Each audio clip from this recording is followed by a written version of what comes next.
I own a motel, and I may have been renting out rooms to a family of vampires every 4 years for decades. You're always welcome. That was the sign that hung outside the motel that my family had owned for generations. A relic from the heyday of Route 66 nestled among large pines just off of Tulane Mountain Road. My grandfather was a smart man and very opportunistic. When the cave system nearby was incorporated into the National Park Services, he capitalized on it. He built the motel, and shortly after our home right next to it. As tourism expanded, so did the motel, one room at a time. Eventually, our old living room was converted into the offices, and the door behind the lobby desk led directly into our kitchen. Eventually, our home and the motel were one and the same, and this is where I grew up. My grandfather passed down the business to my father when my sister and I were born. My father had also grown up in this isolated motel, so my mother always said he was hesitant to force the same fate on us. When my grandfather died suddenly, though, it was less of a choice and more of fate forcing itself on him.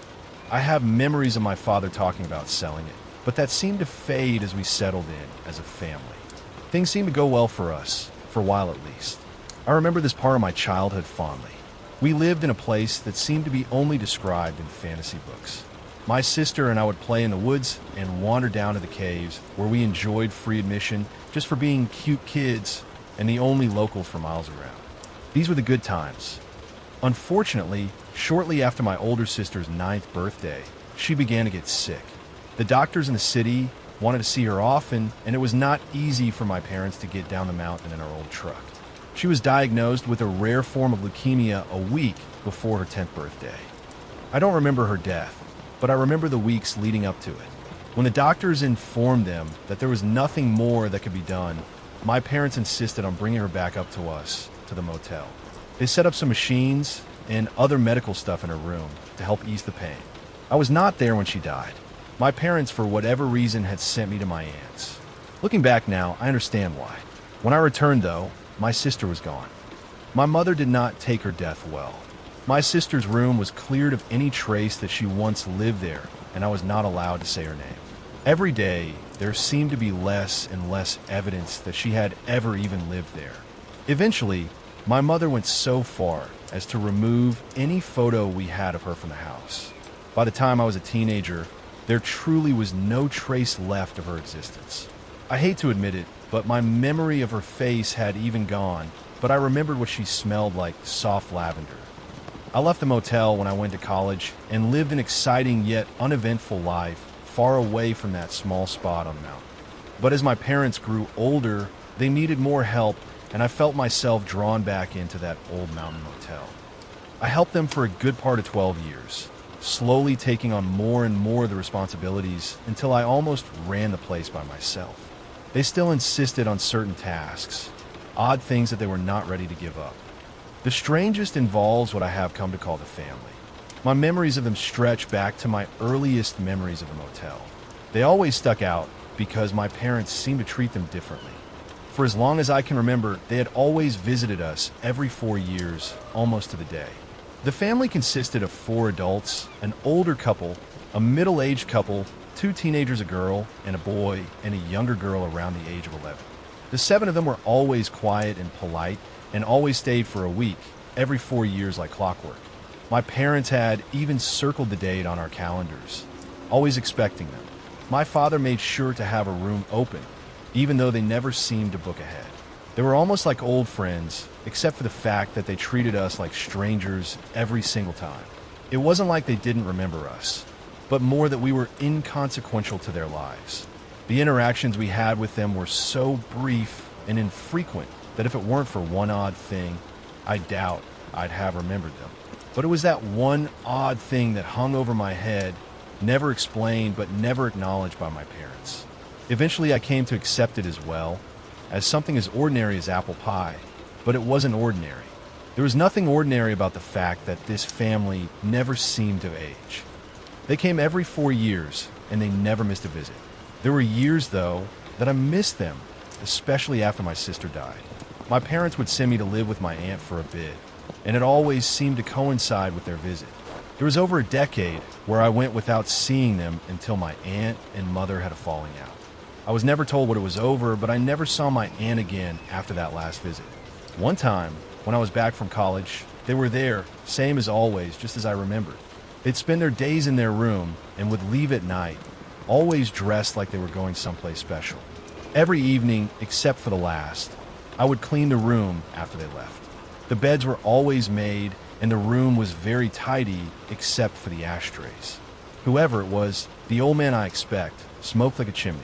Even after my parents stopped allowing smoking inside, they made an exception for the family. On the final day, though, my parents always insisted on cleaning the room. Despite their tidiness, it always took my parents hours to clean that room. One time they took nearly 2 days, but they still would not allow me to help. On the family's last visit while my parents were alive, I had to help my father carry carpet into the room. We had spare rolls of carpet saved in case we ever had to fix a cigarette burn or a particularly nasty stain. We usually only needed a few inches or a foot at a time. The family's room, however, had the carpet replaced more times than I could count. On this last time, my father was tired and struggled with the work. I could tell my mother did not want me to help, but they had no choice. They had already pulled up the old carpet before I was allowed in, but I still noticed it. Deep brown stains in the wood beneath the carpet, just outside the bathroom. My mother was still scrubbing when I carried in the replacement roll. "Is that blood?" I asked, pointing as the frothy pink foam beneath my mother's brush. She shot my father a look of anger. "They are hunters," he said with a dismissive wave of his hand. The dark stained ring that always seemed to exist in the bathtub of this room suddenly started to make sense.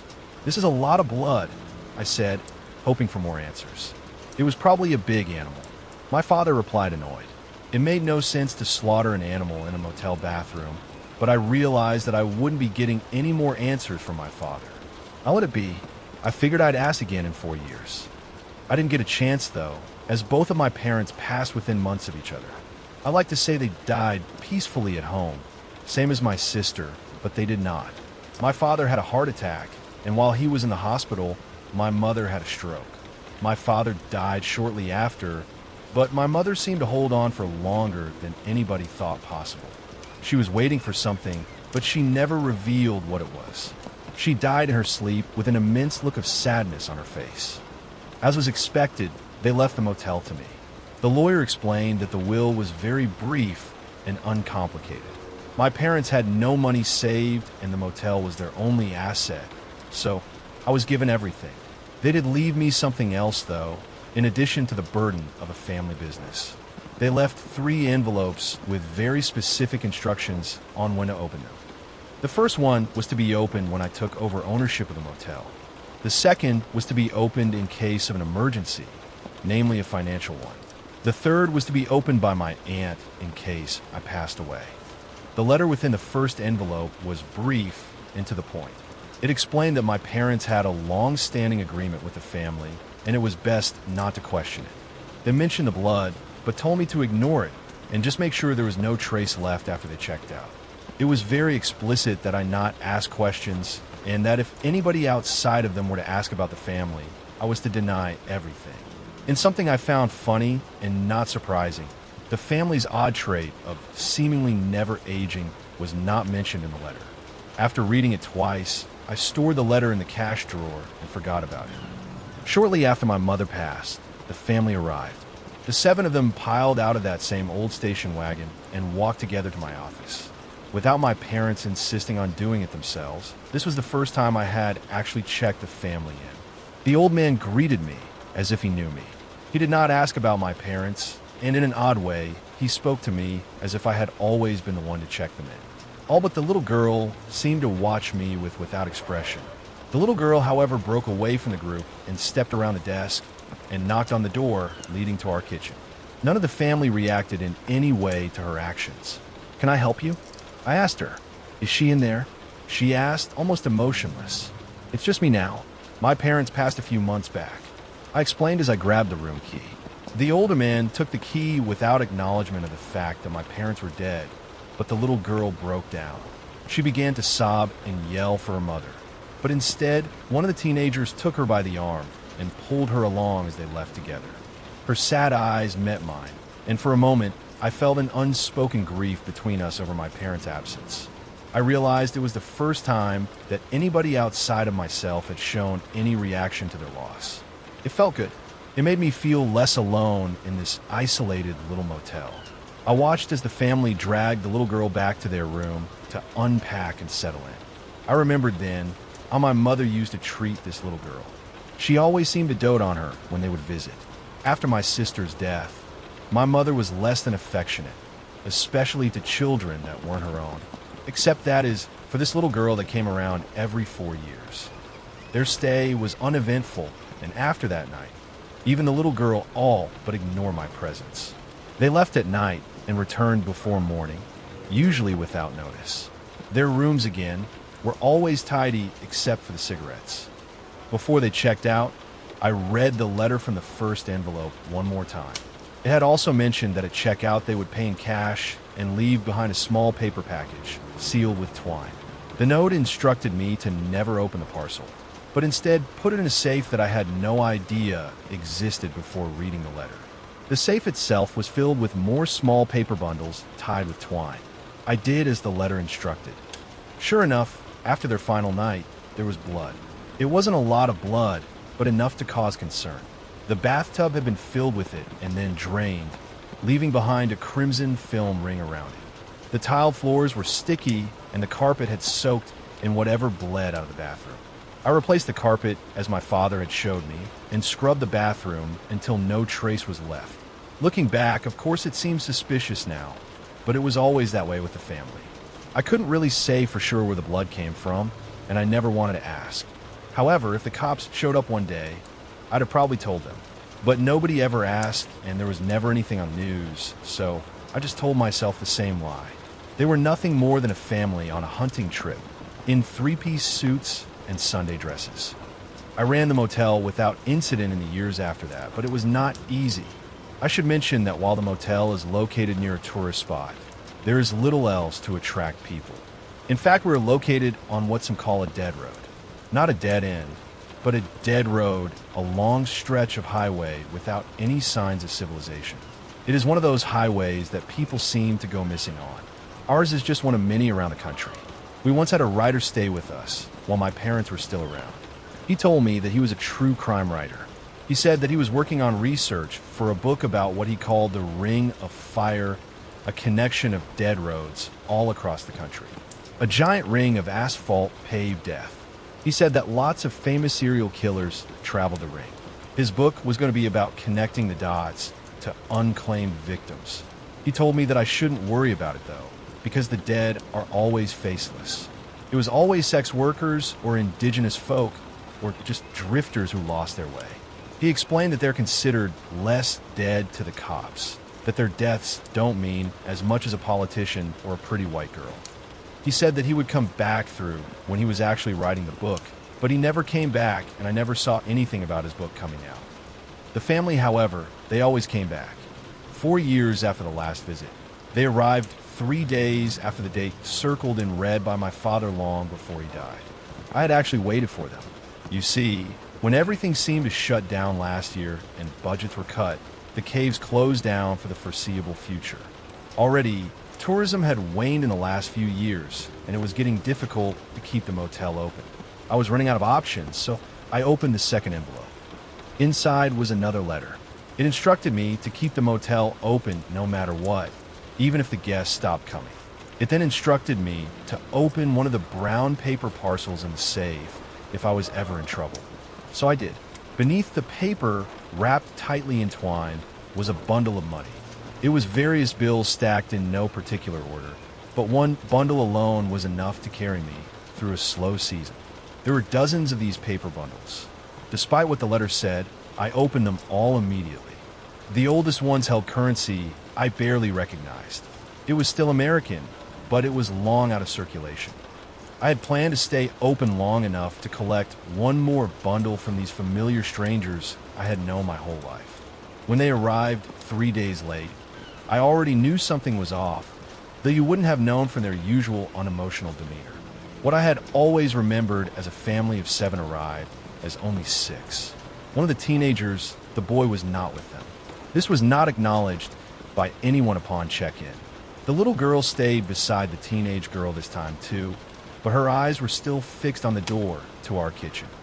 At this point, I had cleaned out all the other rooms except theirs.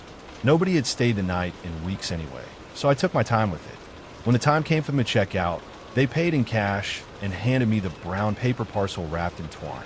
I hate to say this, but your family will officially be the last guests we host here, I explained, trying to break the news casually.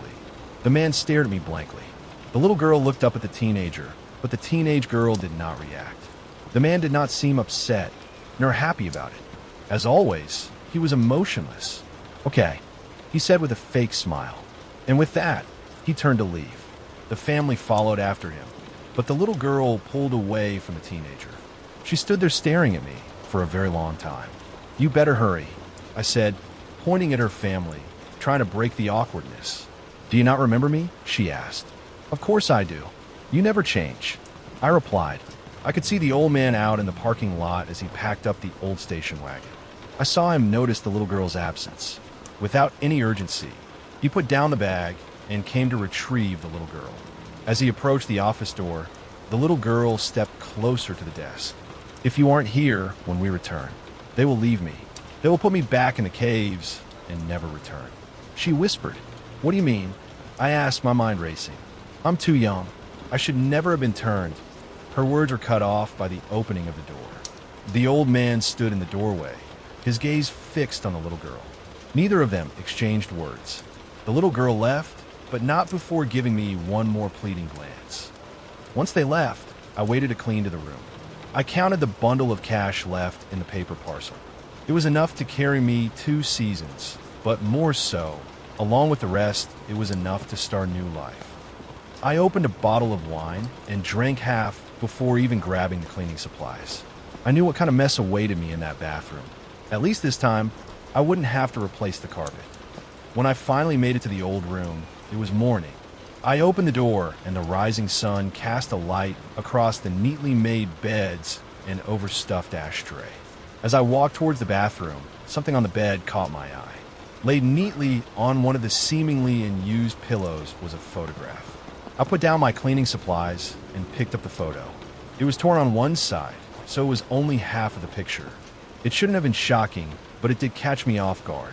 It was a photo of the young girl, and she was holding hands with another young girl. It made sense, since I'm sure we had known each other our whole lives. There was nothing unusual about me, except for how happy I looked. Her, on the other hand, seemed somehow different. It took me a moment to register what was off about her, but when I did, I gasped. She was younger. Not much younger than she appeared now, but younger than I had seen her in decades. The photo itself was taken here at the motel, just outside of the office. I had recognized the background, not only because it was a familiar space, but because I had seen this photo before somewhere. It clicked. I abandoned the cleaning and ran back to the office with the photo in hand. Hung above the fireplace in the office, just across from the desk, was a collection of photos my mother had curated over the years. It was mostly my parents and I, but there were also snapshots of famous guests or old regulars. I ran my fingers over the torn edge of the photo of myself and the little girl, and I remembered one specific photo that hung over the fireplace. It was small and odd-shaped, but it was my mother's favorite because of how happy my father and her looked. It was just the two of them standing outside the office, smiling. It was taken in the same spot as the one of me and the little girl. I ripped the photo of my parents off the wall and broke the frame, too impatient to be delicate. I pulled the small, odd-shaped photo from the frame and confirmed my suspicion. It was torn. I held the photo of my parents up with the photo of the little girl and myself. They were two halves of the same photo, and though I couldn't remember her face, I knew immediately who the little girl was. I held the photo close to my nose and breathed in deep. Soft lavender. She was my older sister. I now understood the deal my parents had made. I had made the decision to close the motel long before my sister left that photograph. The plans were in motion, and it seemed as if nothing was going to stop the sale. That is until he arrived. I hadn't bothered to clean their room after the family had left, too emotionally drained to take on the horrifying task. Instead, I retreated back into the house to surround myself with memories and make a meal that my mother used to make for my sister, spaghetti and meatballs with garlic toast. It was comforting. I was cleaning up after dinner when I heard the front door open to the office. The old service bell at the front desk rang loud enough for me to hear. The vacancy sign had long been extinguished and the front door to the office had been locked after the family left. Whoever had rung the bell, they were not welcomed in. I opened the door slowly, with a kitchen knife gripped tightly in my hand. "We're closed," I warned them. The door swung open to an empty room. "I am late," said a voice from the darkest corner of the room. He looked like an animal cowering in the corner, balled up and small. He was more of an unkempt shape than a person, covered in mud and grime. Waisted up, I saw how bad he looked. The dirt reached every crevice as if he were buried in it, and only the whites of his eyes stood out from the black coat of mud. He was thin, almost emaciated, but still had a strength about him. "I'm sorry, but we're closed," I repeated. "But the sign," he said, pointing up at the "You're always welcome" sign hanging just outside the window. We don't have any clean rooms. 𝐈'𝐯𝐲. You'll have to find somewhere else," I said, feeling a sudden sense of discomfort. His white eyes met mine with a stare so intense it felt as if he were looking straight through me.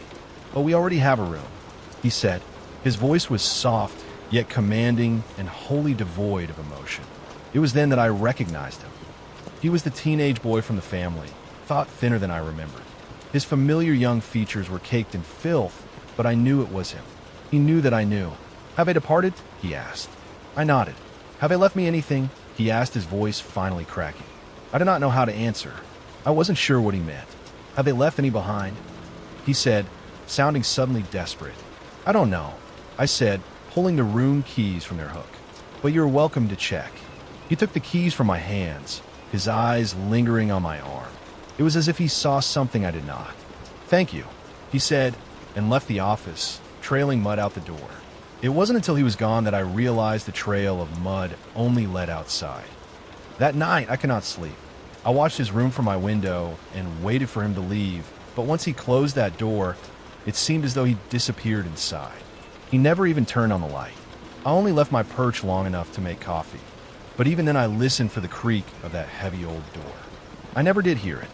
When day came, I decided to check on him. I knocked many times and announced my intent to enter. He did not respond. The door opened with that familiar old creak, and sun once again crept into that dark room. Cigarette smoke still hung heavy in the air and danced in the beams of light. The room key sat idle next to the ashtray. "Hello," I said. The room itself appeared empty, but I traced his muddy tracks from the door to the table, then to the bathroom. He had smoked the old butts left by the others and left nothing behind but burnt filters. The beds, again, were untouched. I knocked gently on the bathroom door. "Are you okay?" I asked. The carpet sloshed under feet, wet from the bathroom overflow. "I'm coming in," I announced, already turning the knob. As the bathroom door turned inward, it pushed aside a layer of sticky, wet sludge. It was a mixture of deep red and earthen brown. The putrid, sweet smell of decay hit before my eyes could comprehend the horror of what lay before me. The bathtub was half filled with thick old blood and clumps of mud left behind by the boy. His clothes were piled in a damp, muddy heap just outside the bath. The floor was sticky with blood and dirt, but still I stepped inside. The bathtub was full enough with that gruesome sludge that something could still be hiding beneath the surface. As I had done many times before, I reached in and pulled the plug. My hand brushed against something inside, and I recoiled. The bubbling gurgle of rotting body fluids oozed down the drain as I waited to see what was hidden inside. Thankfully, it was not the boy. It was the severed leg of a deer that had brushed my hand. The hoof was gnarled, cracked, and the leg itself was nothing more than coarse flesh suspended by tendons still clinging to bone. The muck left behind in the emptied bath was a slurry of torn organ meat and unrendered fat, the remnants of a slaughtered beast. In all my years cleaning, they had never left this kind of evidence. It was always blood, massive amounts of blood and bile, but never anything that couldn't be drained. I assumed then that this was left by the boy. I did my best to shovel the decaying bits of carcass into a plastic bag, and then used old sheets and towels to sop up the puddles of putrid death that remained. I threw all of it into the burn pit out back. I emptied an entire bucket of bleach into the bathroom just to hide the smell. Exhausted, I fell asleep on the bed, steeped the odors of death and cigarette smoke. I dreamt of my sister. For the first time in as long as I could remember, I could see her face again. When I awoke, it was still the afternoon, but the boy had not returned. I was hungry and covered in filth. I showered in the hottest water I could stand, hoping to burn the odor from my skin. Afterwards, I made a sandwich and returned to my perch at the window. I had left the door open to air out the room. I figured that if he had returned, he would close it, but it was open. Night came, and I wondered if he had just gone on ahead, searching for the family. I decided that I should close the door and lock it. I had taken his key with me after I had cleaned, so if he wanted back in, he'd have to ask. The moment my foot stepped past the threshold of the room, I saw his white eyes shrouded in the shadows across the room. He was standing just outside the open bathroom. He stood there, motionless and nude, but covered in something else. It wasn't the dirt like before, but a deep red crust that cracked dry on his skin. "It is not enough. It has rotted," he said from the shadows. "What are you?" I blurted out. He waited an eternity to answer, just staring at me from across the room. "You know," he said in a weak, hushed voice. "I don't. Is my sister, is she like you?" I asked. He nodded in a way that seemed he was confused that I was even asking. I stepped backwards out of the room. He stepped forward into the faint moonlight shining across the floor. His body was covered in dry blood, and his hair was matted in a thick black tangle. "Please don't hurt me," I stuttered. His eyes grew wide as he approached before he stopped suddenly. His ghoulish features were suddenly awash in amber headlights. He recoiled and retreated back into the shadows of the room. I turned to see the blinding beams of an old pickup truck as it pulled into our parking lot. I glanced back at the boy, but he was gone. The door to the truck opened and a tall, sinewy man with close cropped hair and thick-rimmed glasses stepped out. He was an older gentleman, gray around the temples, but not elderly by any means. His stature was intimidating and his voice was deep. "Hello," he said, still hidden behind the bright lights of the truck. "Can I help you?" I asked, shielding my eyes. He apologized, then leaned back into the cab and turned off the lights. I felt myself trapped between the monster behind me and the stranger approaching from the front. Without realizing, I had backed myself against the wall. "You work here?" he asked, noting my retreat and stepping back himself. "No vacancies," I shouted, slightly louder than needed. He looked around the lot and squinted at the darkened motel sign. "Right," he said. "We're closed now." "I'm sorry," I said slightly softer. "I like to stay the night if that is possible. It's been a bit of a drive, and we both know there aren't any options anywhere close. We don't have any rooms available," I said, clearing my throat. "What about that one?" he asked, pointing behind me to the open door. "It isn't clean," I explained. "I don't mind," he said, closing the door to his truck. "I can pay in cash if you fancy it." I shook my head. He leaned one hand on the truck. "None of the rooms are furnished. This one was, but an animal got in and died. I was cleaning it. It wouldn't be sanitary." He stepped forward into the lights of the motel. His face was hard and serious and altogether unsettling. I couldn't help but think back to that writer, about what he said. This man could be one of them, I thought. Here I was with my back to a danger I could not comprehend, while in front of me stood a potential serial killer. He must have read the discomfort on my face. "Okay then, do you mind if I park here for the night? Sleep in my truck?" he asked, trying to sound disarming. I thought about it long and hard. "I don't see why not," I said, against my better judgment. He smiled and opened the door to his truck. "Appreciate it," he said, disappointed. I turned back towards the room, but even with the light from the truck, I could not see inside. I closed the door and locked it. After that, I locked every door I walked through until I was in my own bedroom. Still uneasy about the two threats that were sleeping only a few hundred feet away, I decided to arm myself. I don't like guns. I've never owned one, and I don't care to ever buy one. But my father taught me how to shoot. In fact, he taught me to shoot with my grandfather's old revolver, the same one that was locked in a box beneath my bed. It was my father's lockbox, and aside from the gun, I had no idea what I'd find. I had to use a hammer and old screwdriver to break the lock, and after only a few attempts, I was able to pop it open. As expected, the gun sat atop a pile of important documents, photos, and small mementos that meant something to my father at some point in his life. 6 loose bullets rattled around the steel box. They appear to be handmade, not purchased, and somehow older than myself. Each one tipped in shiny polished silver. I loaded the revolver and sat it aside. The photos hidden beneath, they were not ones I had recognized from my childhood. These were all for some reason private to him. The top photograph was of my parents years before I was born. My aunt that I hadn't seen in years stood next to my mother, smiling and holding the hand of a man in his early 30s. The man looked eerily familiar.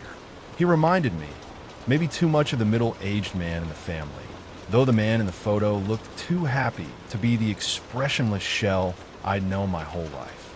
The photo beneath that one was of my grandfather, standing stone, faced in front of the earliest version of the motel.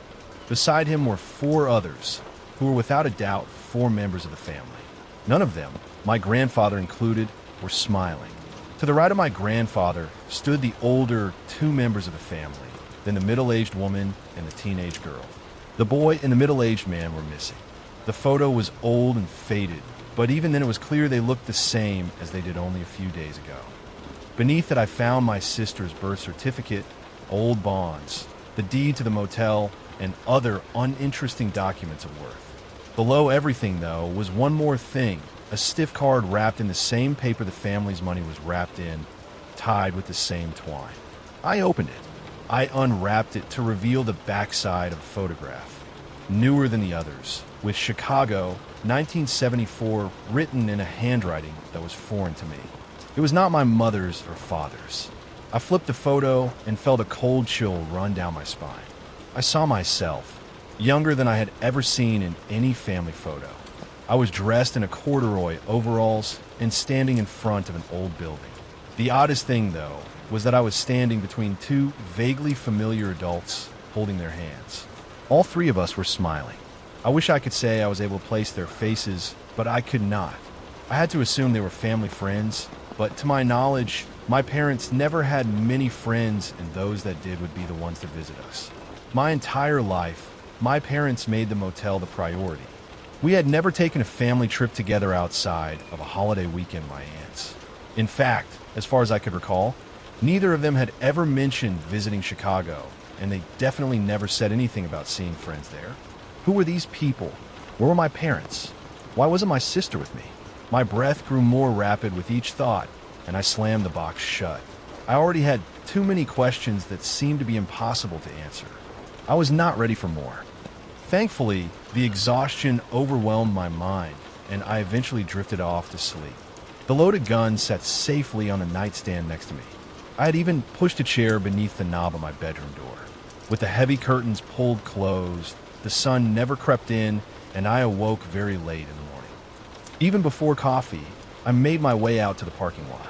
The truck, however, was already gone. I started to feel a tinge of guilt for judging the strange man as I did. That guilt, though, would only deepen as the day progressed. I opened the door to the boys' room. The morning sun flooded in, immediately casting away any dark corners. Immediately, the smell of iron strung my nose. As I stepped up to the bathroom door, my feet once again squished into the soaking wet carpet. The door was unlocked, but as I opened it, I heard the familiar slosh of coagulated blood being pushed aside. I stepped into a familiar, but no less unsettling sight of a tiled white bathroom coated in a crimson blood. I prayed to myself that it was again that of an animal, though even it did not sit well with my conscience. Just to be safe, I decided to clean. I needed to be sure that no trace of the teenage boy was left behind, just in case somebody else came through unexpected. That strange man now made me nervous in an entirely different way. I was so focused that I forgot to make myself coffee. Instead, I went straight to work sopping up the massive amounts of blood. It was only when I was on the floor scrubbing that I noticed some of the blood seep through seams in the tiled floor. Narrow cracks in 3 straight lines forming a box against the wall. I then noticed that the baseboard beneath the sink had been removed, and there were small finger-sized holes in the floor where it met the wall. I crawled across the floor, still slick with blood, and slipped my fingers in. I was able to get underneath and pull up what turned out to be a door or hatch in the floor. As I pulled it open, blood seeped down into the crawl space beneath the bathroom. A crawl space that until now, I had no idea even existed. I had no choice but to investigate. It was not large, but deep enough to walk through without crawling. It spread maybe 10 feet in every direction. It was dark, but my phone's flashlight was bright enough to reveal even the furthest corner. Thankfully, the boy was nowhere to be seen. The floor beneath me was soft dirt made muddy from the blood that seeped down. The walls appeared to be crafted from old red brick and mortared in place, unlike any other foundation on the property. Words written in an unfamiliar language were carved into the walls. It smelled of smoke, stale breath, and iron. I moved further in to explore the hidden room. Strange crystalline rocks were scattered half buried around the floor, much like the ones you'd find in the now closed caverns. The most unsettling aspect, though, was the heaps of soft dirt that were arranged in 7 large piles throughout the room, one for each member of the family. Immediately, the room itself felt heavy with dread. I got out as quickly as possible. I left the crawl space as I had found it and replaced the baseboard, just in case. I finished cleaning the bathroom and doused everything in bleach, careful to avoid the cracks in the floor. When I returned to the office, there was a message flashing in red on the office phone. I checked, and it was from my lawyer, so I returned the call. He informed me that the buyer from the property was expected to stop by. I was told he wanted to see it firsthand, but he was an odd fellow and may not announce his intentions. I could only assume it was the man from last night. He then changed the subject, and with a somber tone in his voice, he asked if I had heard from anyone in my family. No, I told him. Aside from my aunt, I had no family left. Well then, I hate to be the one to tell you this, but she passed a few weeks ago. He said, clearly uncomfortable. What? What happened? I asked, expecting anything at this point. Well, from what I understand, there was a fire at her property, and everything she possessed had perished in it, along with her. Her estate had a little trouble getting in touch with me. He said, stammering over the last part. So the business is gone? I asked because she, like my parents, owned a small hospitality business. While it wasn't a motel, it was what you would consider a bed and breakfast. Honestly, it was less of a business and more of a hobby for her. Everything, he confirmed. A small part of me was relieved that I wouldn't be burned with that place as well. There was a moment of awkward silence, and I could hear him shuffling through papers on his end of the line. Is there anything I need to do? Or are you going to take care of transfers or estate or whatever? I mean, other than the property, I don't know what I'd want of hers. Hell, even the property, I'm not sure I want to deal with. This place is enough. I chuckled in an awkward moment of levity. He didn't laugh. Instead, I just heard more shuffling. That is the strange thing. She left you nothing. He said rather bluntly. That's fine with me. I'd rather not deal with it. Well, he said, you still may have to. You see, she left everything to your sister. How old was her will? I asked. She updated it after your parents passed. Oh, but I guess now would be the time to open the envelope they left for her. Might have some answers. Oh, okay.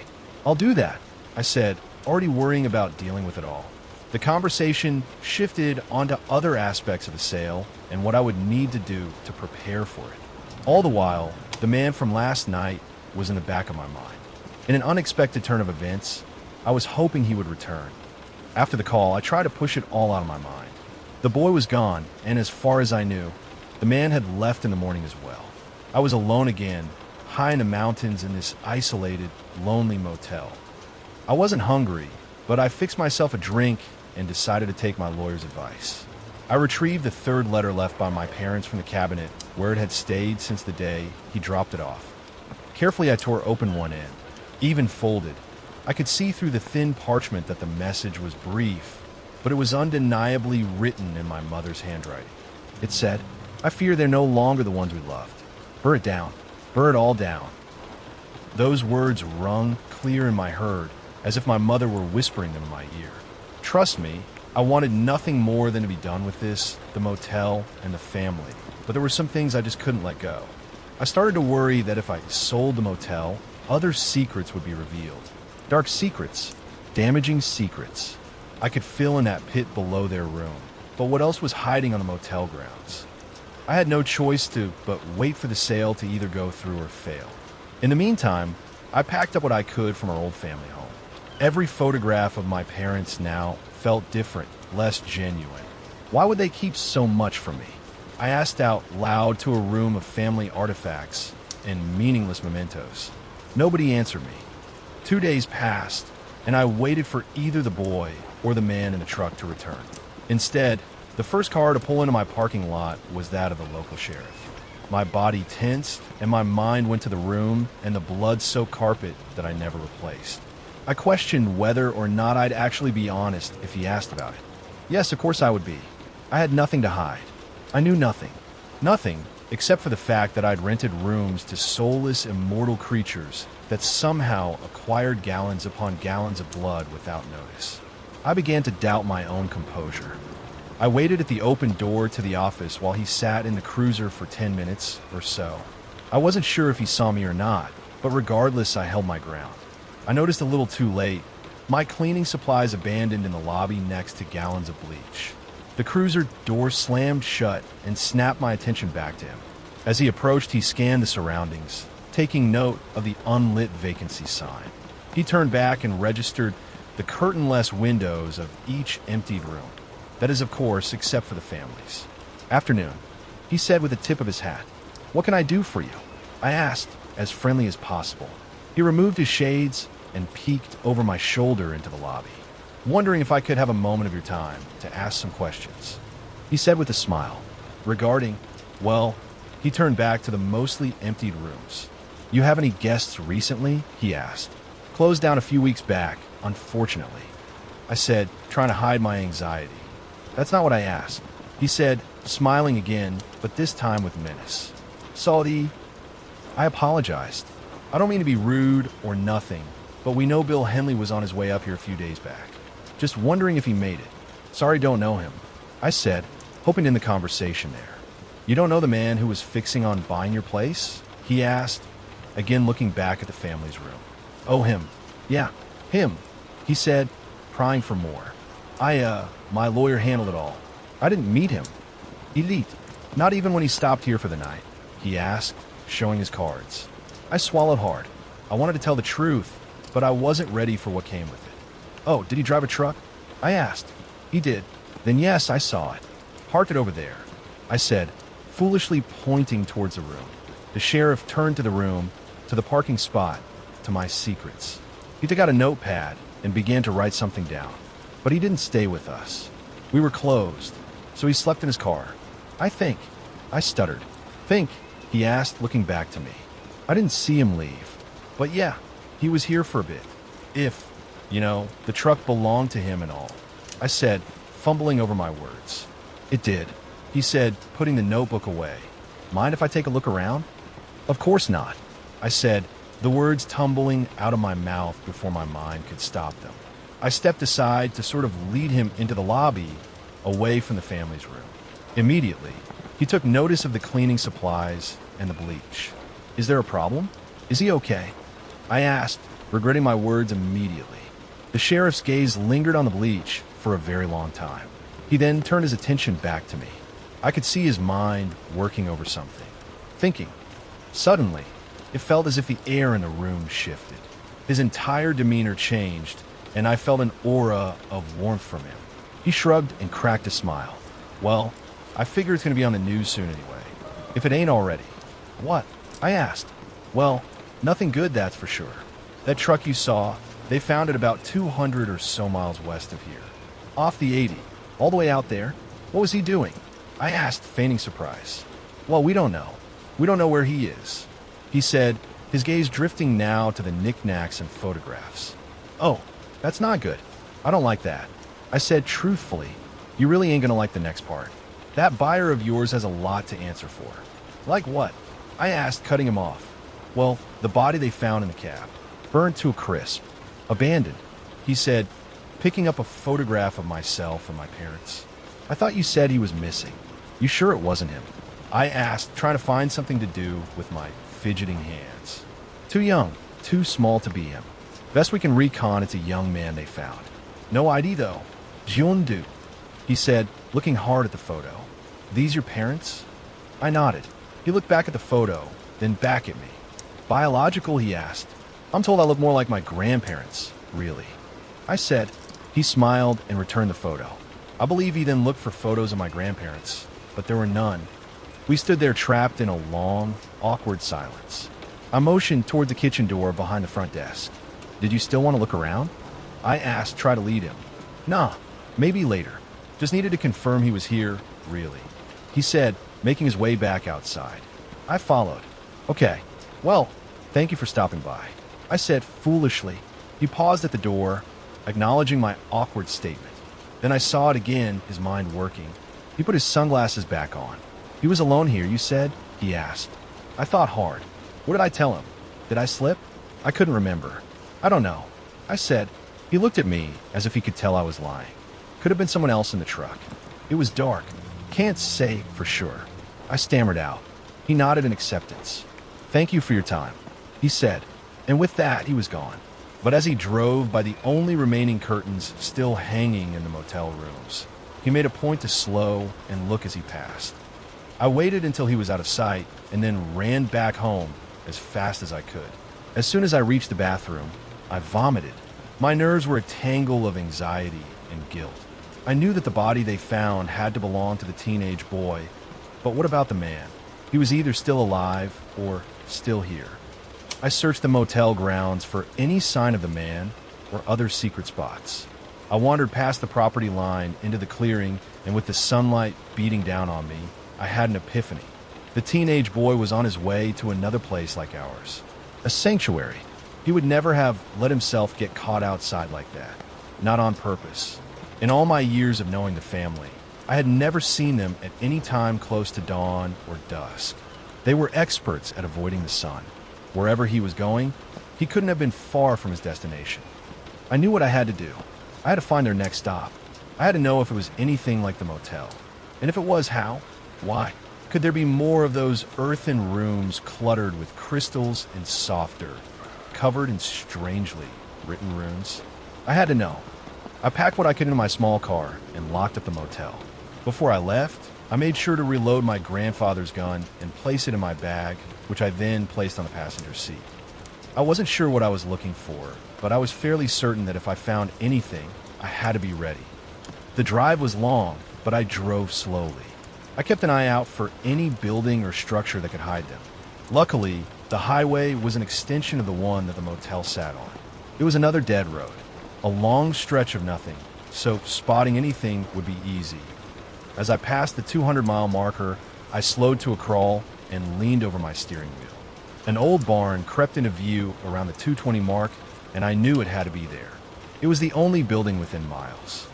I pulled into the old dirt road, alongside deep tire tracks left when the rain softened it into mud. I stepped out of the car and pocketed the revolver. The sky overhead was gray and made for a dark afternoon. I followed the tracks as they led into the old rotted barn. The heavy doors were in disrepair, but the hinges swung as if they were new. Inside the barn was what you would expect from an antique structure. Old, brittle hay and rusted equipment were left and forgotten. Everything looked as if it hadn't been touched in decades. Everything except for a strange metal watering trough in the center of the barn. The sickening realization of what it was had set in before I even saw the familiar dark rings around the inside. Like the bath in their room, this had been filled with blood. The ground surrounding the trough was stained from decades of crimson ichor seeping into it. As I stepped close, the ground bowed beneath my feet and the wood groaned. I stomped. The hollow echo of an empty chamber could be heard below. I kicked aside the dust and hay to reveal the trapdoor. There was less effort put into hiding this one, but then again the location itself was a hiding spot. I found a finger holes and pulled up the door. That familiar scent of smoke, stale breath, and iron wafted up. I pulled the revolver from my pocket and climbed down. The room was smaller than the one below the motel, but it was very much the same. Odd words were again carved into the walls, but would replace brick in this more ramshackle construction. The strange crystalline rocks were placed around the room in a pattern I hadn't noticed beneath the motel. There were fewer here, but enough to catch my eye. I pulled one out of the dirt and held it in my hand. Soft, dusted salt seemed to rub off with the slightest touch. It was heavy in my hand, more than you would expect. I held it into the light from my phone. There were dark red and blue mineral veins streaking through the otherwise milky white crystal. It was so dry it felt as if it sucked the moisture from my fingertips. I pocketed it and continued on into the darkness. My foot sunk into an exceptionally soft patch of dirt.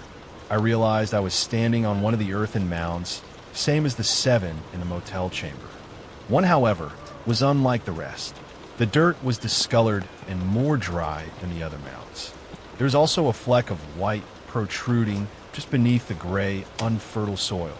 Hunched over, I made my way to the dying mound and uncovered a note written on a white piece of paper. A white piece of paper that just so happened to be stationary from our motel. It read, "Father, if you have found your way here, I am sorry. We waited for 3 days, but the fire burned so hot. Master said you could not return. I begged her to wait, but the soil grew damp and we had to move on. If you've made it here, you know about the orphan. Our oldest home is in danger. In my slumber, I still feel your presence, so I have hope you will find us soon. Hopefully so, as we have left you a meal in the old farmhouse, far from the road. I hope that it gives you the strength to find us again. Matthew." I left the note where it laid. The farmhouse in question was far from the barn, but I worried that driving up might bring unwanted attention. I walked through waist-high grass on the untilled soil of dead farmland.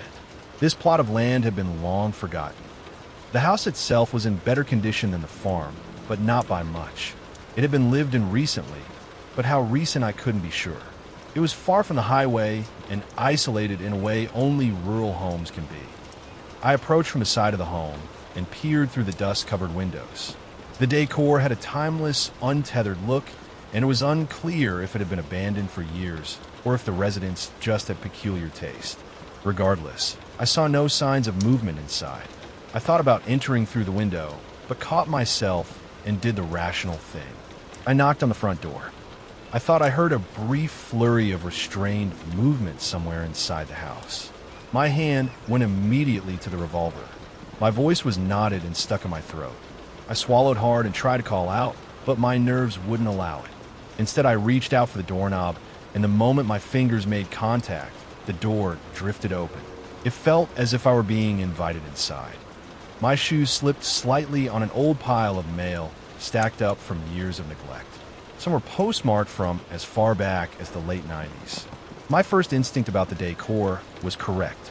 Thick layers of dust seemed to coat most things in the home, but certain spots had been wiped clean with use. A path in the hallway rug was worn down from recent footsteps. I followed them to the kitchen. There were dishes in the sink and a box of discontinued cereal on the counter next to an empty jug of milk. The power had long ago been shut off, and the contents of the fridge had rotted past the state of decay and no longer even smelled.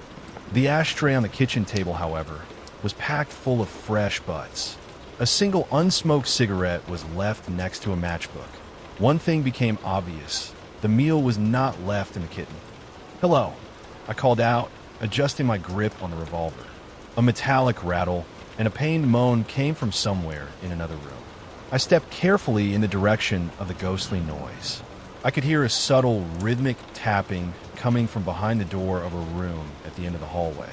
The distance to that door felt longer than the distance from the house to the barn. The long, drawn-out moan seemed to seep out from beneath the cracks in the door. I removed the gun from my jacket pocket, and with my other hand, I carefully opened the door. The ghoulish noise ceased in the moments that the door opened, replaced by the squeak of unused hinges. I stepped back and aimed, but it was just a bathroom. The soft blue and Pepto pink tiles were not the horror I expected on the other side of the door. The pipes beneath the sink let out another ghostly moan as they groaned from unused and a steady drip of a leaky faucet pattered behind a shower curtain. I understand now that it was not the brightest idea, but I had driven for hours and I had no other options, none that would provide the comfort of a seat. So I placed the gun on the sink and sat down. I only had a moment of relief before I saw the silhouette behind the semi-opaque shower curtain. I pushed on the curtain thinking it was just a trick of the light, but my hand made contact with something solid. Before I could stand, the silhouette formed into the figure of a person as it reached out towards me. I stood quickly, but a withered white hand covered in blood emerged from the shower. I tripped and grasped for anything to catch myself. I grabbed hold of the only thing standing between myself and the figure, the shower curtain. As I fell back, the curtain tore from the rings and fell onto me. Frantically, I crawled backwards out from under the curtain and out of the room, away from the gun. I pulled my pants up and struggled to my feet, realizing that the thing standing in front of me was not pursuing me. Instead, the emaciated figure of a dead man hung suspended above the bathtub, swaying slightly from my push. The room began to spin as the horror of what was in front of me became clearer with the sound of every wet drop of blood dripping into the bath. He was the meal. I grabbed the gun, and before I knew it, I was already outside. I considered my options. I thought about burning it down, but that would only bring attention. I knew nothing about fingerprints and fire and evidence. The safest option was to do nothing. This house had remained hidden for so long. Why wouldn't it stay that way? Just to be safe, though, I took the shower curtain and wiped down any surface I remembered touching. I locked the door from the inside and closed it. The walk back to the barn was long and arduous. I replayed the images in my mind over and over and thought back to the bathtub I had cleaned so many times before. If there were any doubt in my mind before, it had been erased. The family that I had known my whole life were no longer human. They truly were creatures of the night that preyed on the weak and drank their blood. It should have been obvious, and maybe it was. Maybe my parents knew all along. They had to. But me, it had only coalesced in my mind after seeing the body. It became clear as day. Every 4 years, for a week at a time, I had been in the presence of an unearthly evil. They were inhuman, unnatural, and otherworldly. They were vampires. We were just one stop on their tour of death. They must have other places like ours, just close enough to make it in a night's drive. My aunt lived only a few hours east of us. My memories of visiting her came flooding back. It now made sense that every time I stepped into the guest house behind her home, the cellar door would smell of smoke, stale breath, iron, and every once in a while, soft lavender too. It seems now that my aunt did what my parents couldn't. That is probably why they left her that last letter. They knew that she would be capable of doing what they never could. They had made the deal and tolerated slaughter under their roof, but part of me understood why. Even if they wanted to burn it all down, she was still their little girl, and she needed a safe place. As I stood in front of the burn pit out back behind the motel, I watched the plastic shower curtain curl and melt in the flames. A flicker of light off glass caught my eye just outside the center of the fire. I used a stick to dig it out. Glasses. Thick-rimmed glasses. He was never coming back. Bill Henley, the man who was going to purchase my motel, was not coming back. Like it or not, this motel was still mine. And as far as I knew, I still had 4 years to figure out what to do with it.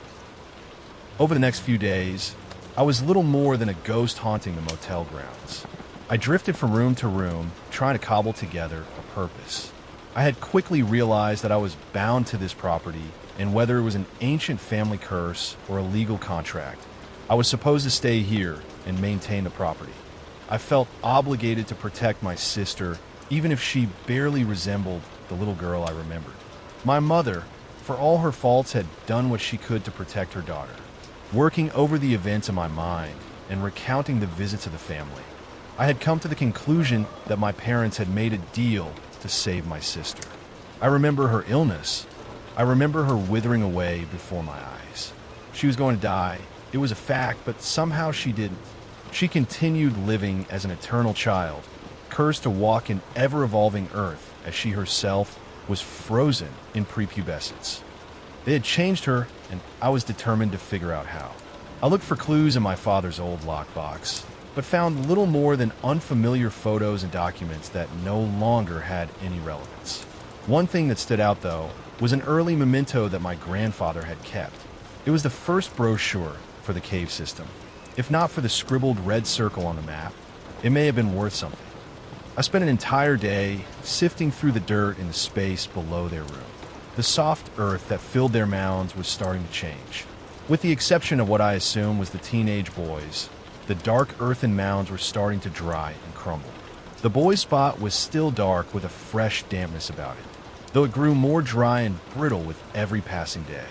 The salty crystalline rocks placed near each mound seemed to dry out whatever moisture was in the dirt, drying it into a dead, useless dust. The crystals themselves were not unique, nor rare by any means. They were the same ones that lined the ceiling and floors in the deepest chambers of the caverns. I remembered them from my childhood visits. I felt a strange longing to return there. I needed to uncover its secrets. While they had been closed for almost a year now, there was still a park ranger named Graham, who remained on the premises. He would sometimes stop by for some of our free lobby coffee, always overpaying. He joked that we were the only coffee shop in town, which was partially true. I hadn't seen him in a few months, but his truck would pass regularly as he would survey the outlying grounds. I could tell he was bored, and I thought that I could manipulate that into an eagerness to help me. I called ahead, but the line went straight through to an automated recording, an apology to potential visitors about the indefinite closure. With little else to do, I made some coffee and filled a thermos for him. I drove down to the closed lot and parked just outside the locked fence. I could see his truck parked inside, so I knew he was there. He saw me arriving on the security camera, so he was already greeting me with a wave as I crossed the closed parking lot. "Afternoon, Graham," I shouted on approach. "What brings you down here?" "Research," I said, asking myself the same question. "When was the last time you made here?" "Years. My folks were still around." "Ah, well, there's a lot to see. The remodel finished right before the shutdown. I've been dying to show somebody around, so I'm glad you're here," he said, opening the door. I gave him the coffee, and his eyes went wide. He stopped coming by after I closed up shop, so I could tell he was grateful to have one last cup. We walked into the dimly lit lobby, potent with the smell of new carpet and fresh paint. "Wait here while I go turn everything on," he said, clearly excited. I stood in the darkness for almost a minute before the lights came on with the quiet hum of electric life. The lobby was filled with media displays of the cavern's history. There were photos and stories of opening day with updates for each anniversary. As I waited for Graham to return, I studied the older photos behind the glass case nearest to me. Suddenly, the hairs on my neck stood straight. I swore I could feel someone watching me. It was only then that I noticed his gaze staring back from one particularly old photograph. In it, a familiar figure stood at the center of a group of visitors looking back at me. It was the old man from the family. It was as if he were somehow staring at me through the photo. His eyes locked on the lens of the camera, and in turn, on me. It was hard to discern his age in that old faded photo, but he looked very much the same as he did today. The only difference was that instead of his usual gray suit, he was wearing a park ranger uniform. "Ah, you've met Jerry?" said Graham with a laugh. "Jerry?" I asked. We don't actually know his name, but we all call him Jerry. He was one of the first rangers to work the park. Him and his colleagues were responsible for a lot of the early mapping of the cave system. This photo and a bunch of other stuff was found locked in an old utility closet. Didn't even know it existed, cause that particular cave was closed off. "Check it out," he said, leading me over the illustrated map covering the entire wall. He pointed to a blank spot of the map. "Found it right there, actually." I had brought my grandfather's old brochure, so I pulled it out to compare to the current map. The blank tunnel he was pointing to still existed on my grandfather's map. Yeah, they left out a few of the trickier spots on the new maps. They didn't want to entice explorers into places they may not get out of. He said, "May not get out of?" I asked. "Yeah, steep inclines, drop-offs, or just plain tight squeezes. They left those spots off, and the map you see today is just the safest, what we call vanilla trails." I showed him the red circle at the end of a pathway that they decided to omit in a modern map. "Any idea why that is circled?" I asked. "Looks like the gulch, or at least whatever is past it." "What's past it? What is the gulch?" I asked. "Not much to tell. It's one of those steepest descents and is almost impassable without gear or a ladder, which is a shame really. I hear it's the most beautiful place in the system. It's got very unique veined stalagmites. Like this, I said, pulling the crystalline rock from my pocket. You're showing me a federal offense. I hope you know that. He said with a chuckle. What? I asked, not expecting that response. You were literally showing me plundered goods. Where'd you even get it? My grandfather's collection. I confessed. They were a little more willy-nilly with the rules back then. Everybody was taking tokens and souvenirs. Before the Tucker boy, they kind of let people just roam. He said, pointing at a photo of well-dressed folks climbing a dangerous rock formation. What happened to the Tucker boy? I asked. No clue. That was the problem. They looked for him for weeks.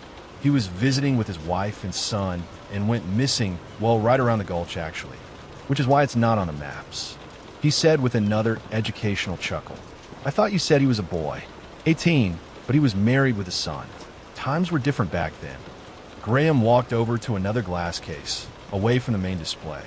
They've talked about taking this down for the renovation. I mean, it is a little dark. He said, pointing at a display of old missing persons photos spanning the decades of the park's operations. I had no idea. I gasped. That's him right there. Mr. Tucker himself. He said, pointing at a class photo of a face I knew all too well. The teenage boy from the family stared back, younger and happier. I was transfixed, but Graham was already moving on. Listen, I got nothing on the docket today, so if you want I can take you close to the gulch. I just got to get some lights.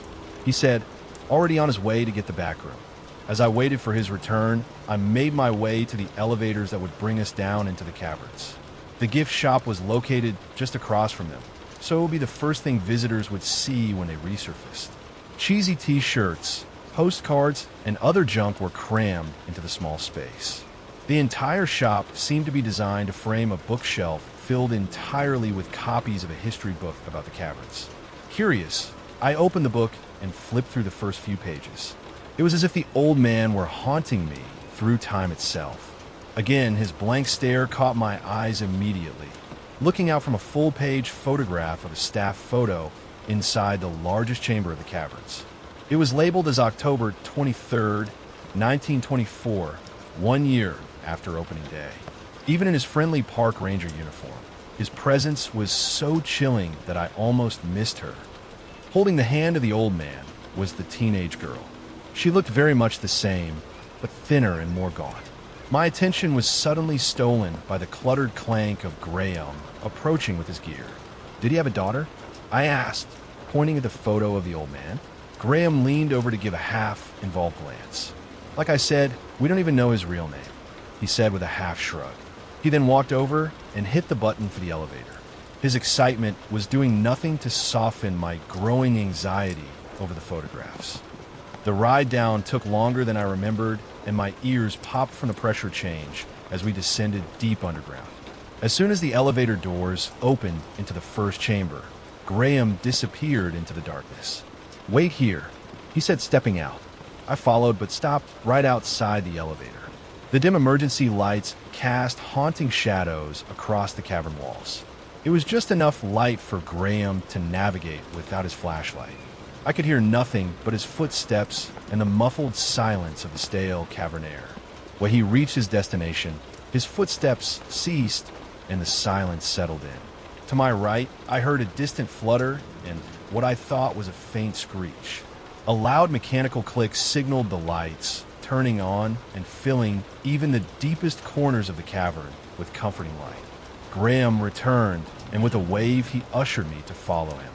All right, let's start this private tour, he said, heading right in the direction of the eerie sounds I had just heard.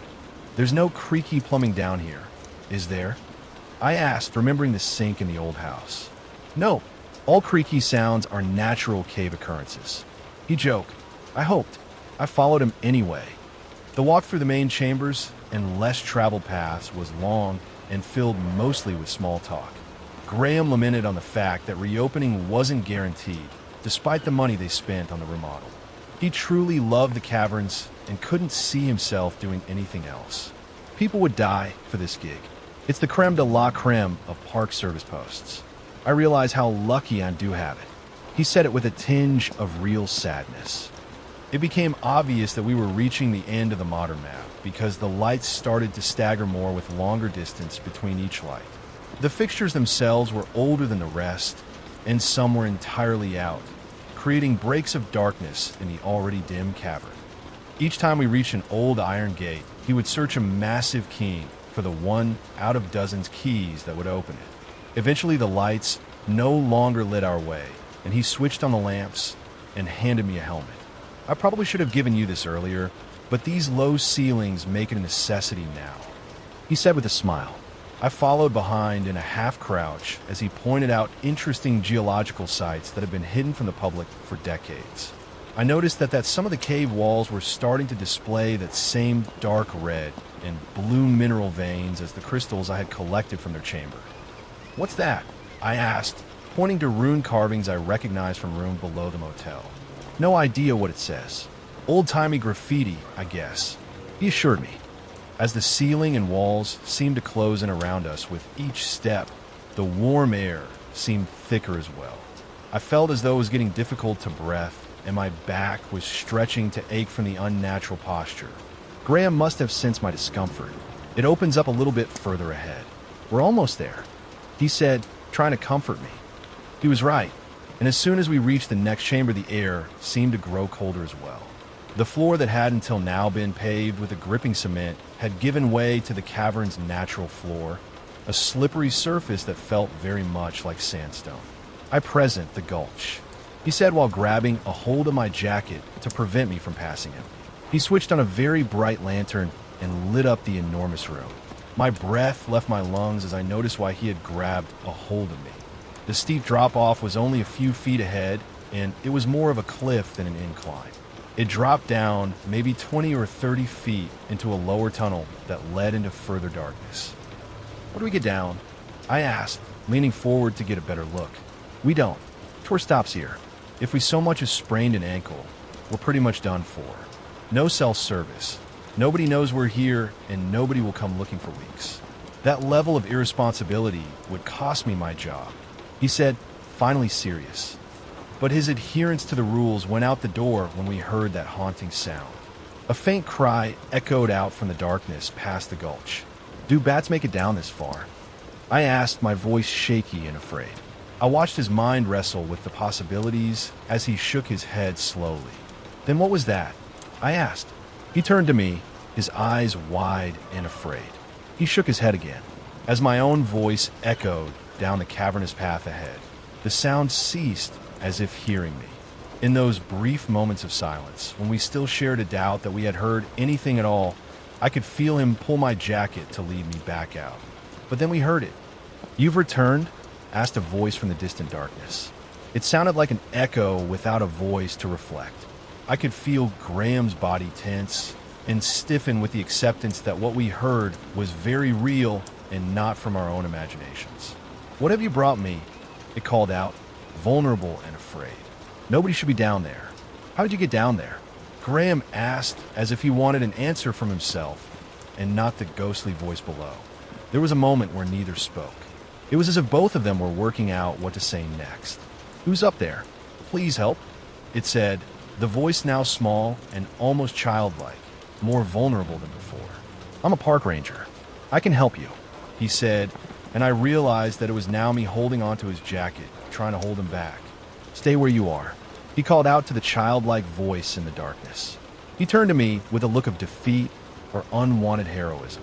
"We have to help," he choked out. "Do we?"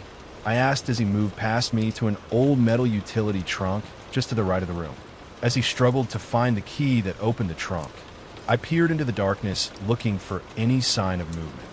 For a moment, I thought I saw a small pale form move just beyond the edge of the shadows, but my attention was soon taken by the metal groan of the trunk opening. Graham pulled out a rope ladder that attached to the side of the already secured trunk and dropped it below. The ladder unraveled along the steep incline all the way to the floor. "I've been trapped. Please come down and help me," the childlike voice said, slowly losing all emotion. The urgency replaced with a calm sense of command. I followed after Graham as he descended down the ladder. As my hands grazed the coarse, granular texture of the cavern wall, it felt as if the moisture was drawn from my skin. With each labored step down, the cold, dry air stung my lungs. By the time I reached the bottom, Graham was already halfway across the gulch with the lantern held high. Somehow, the light seemed to still stop at the edge of the shadowy darkness ahead. "How did you get down here?" he asked, walking slowly towards the darkness ahead. "I've always been down here," said the voice, its childlike essence giving way to a frightening growl. At the edge of the darkness, Graham stopped to adjust the lamp, doing everything he could to cast more light towards the unseen voice. With his attention on the lamp, Graham didn't even see it coming. He had no time to react.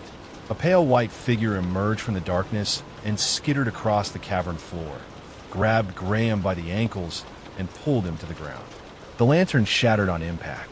I stood there frozen at the bottom of the ladder, my own light only casting a few feet in front of me. "Graham," I called out. "Run," he responded in a gurgled, gasping moan. So I climbed. I climbed faster than I thought possible, skipping rungs with each aching pull as my muscles worked on instinct and adrenaline. I could hear the cold, wet patter of naked flesh hitting the cavern floor as the figure raced towards me. When I reached the top of the ladder, I glanced back to see the figure pulling itself across the floor with an unnatural speed. As I turned to pull the ladder up, my light cast just far enough to reach the bottom of the gulch. A withered claw-like hand, covered in bright red blood, reached out and grabbed the bottom rung. It pulled with an inhuman strength. I braced myself and pulled back. I could hear its other hand clawing at the sandpaper-like surface of the cavern wall, struggling to gain footing. I looked to my right, into the open utility trunk. Sitting atop a coil of rope and other gear was a silver-coated pickaxe. As I felt myself teetering on the edge of falling, I let go of the rope.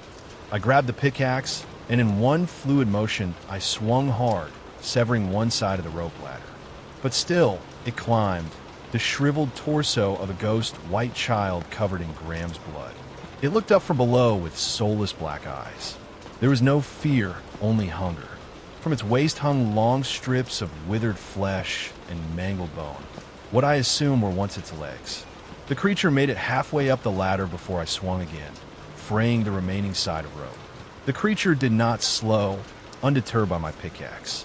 My mind raced as I considered my next swing, the rope or the creature. I wasn't sure if the next blow would cut the rope, but I was even less sure that I could kill whatever it was that was climbing. I swung. The rope snapped, and the ladder fell below. The creature slid back down the incline, hitting the bottom with a sickening wet thud.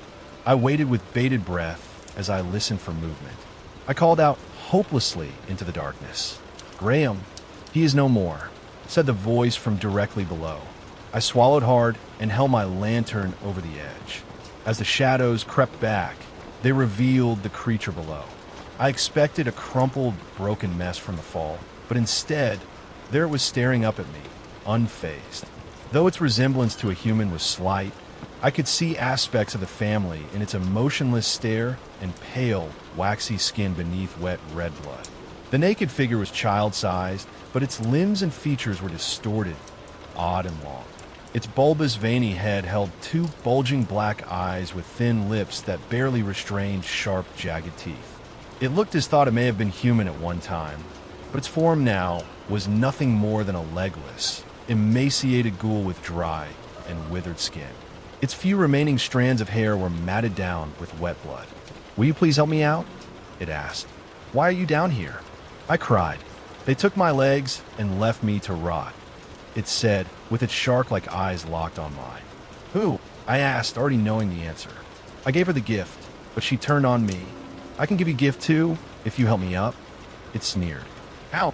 I asked. "I will drink from you, and you will drink from me, and when you slumber beneath this salted earth, it will leach out the very essence of death from your being. We can live here together, forever, but each night you will follow me here, and we will die beneath the crystalline earth, only to wake at night, revived by the salted soils," it said, digging its claws into a patch of loose, gravelly sand. My fingers tightened around a pickaxe. "What is stopping you from killing me once I help you?" I asked. Solitude. Eternity is meaningless if you are alone. What about Graham? I asked, pointing into the darkness. Can you bring him back? He is not worthy of the gift. You must choose it. He is nothing more than a meal. Sustenance after a famine. But I can smell the gift on you. You know of my children. You know what it means. If they are your children, why are you here? I asked.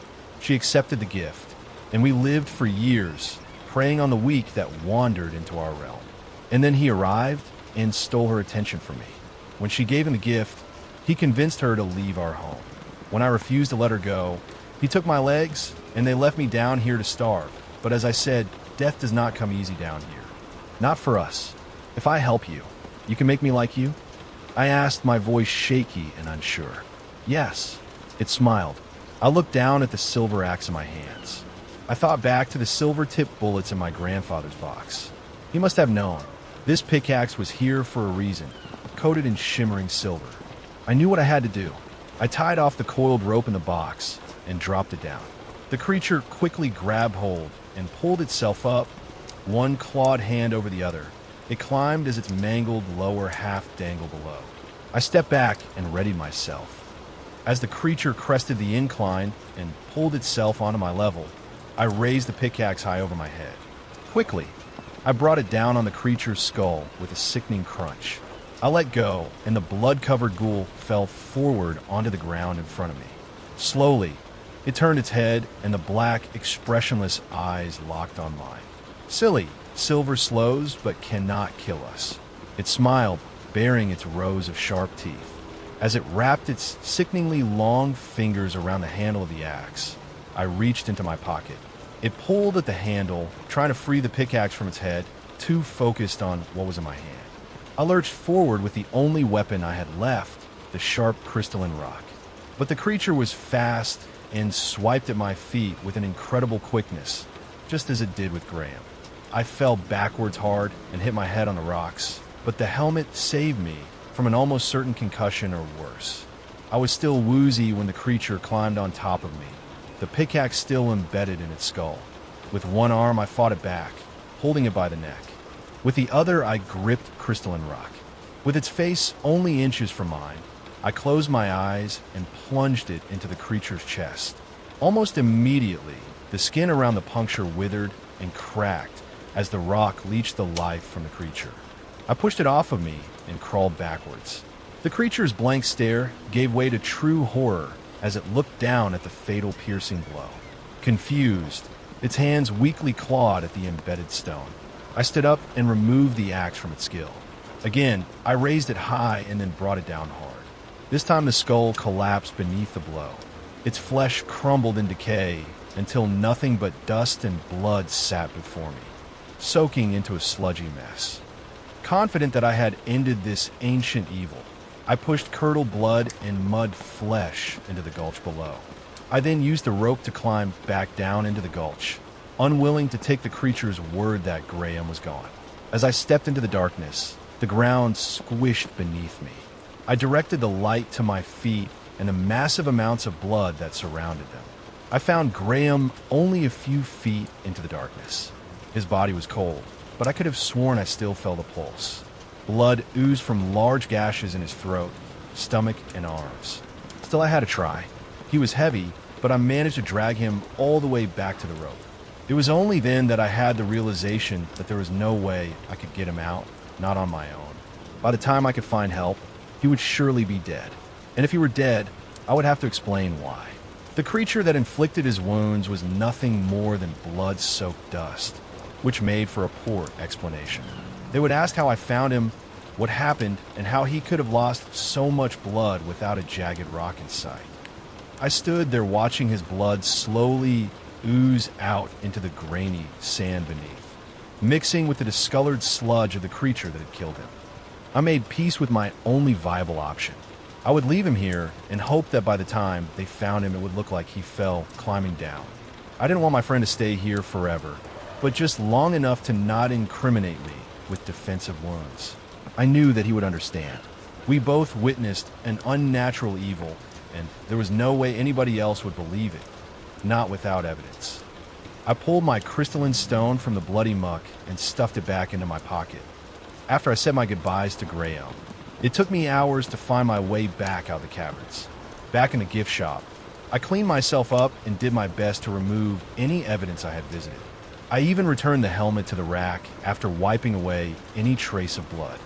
I was tired and weak by the time I stumbled outside into the night.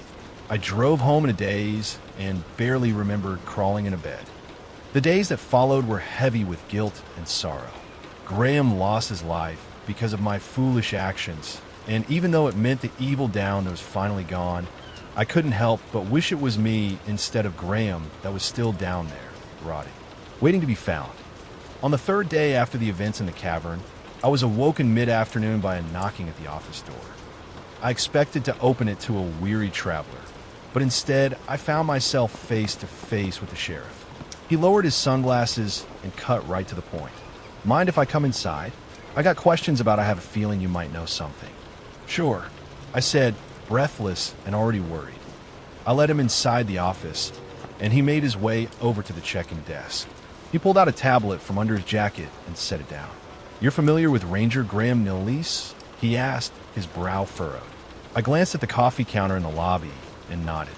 "You were with him on Thursday, correct?" he asked, as if I had already admitted to it. With him." I stumbled. The sheriff turned on the tablet, and as he navigated it, he said, "We have CCTV footage showing you at the Cavern's Visitor Center." Before I could even answer, the video was already playing. I watched myself walking across the parking lot and waving to a smiling, still living Graham. Yes, I brought him coffee. He used to come in often, but it had been a while. So I stopped by. "Is he okay?" I asked, regretting my last question. The sheriff cocked his head to the side, questioning me. "Just coffee?" he asked.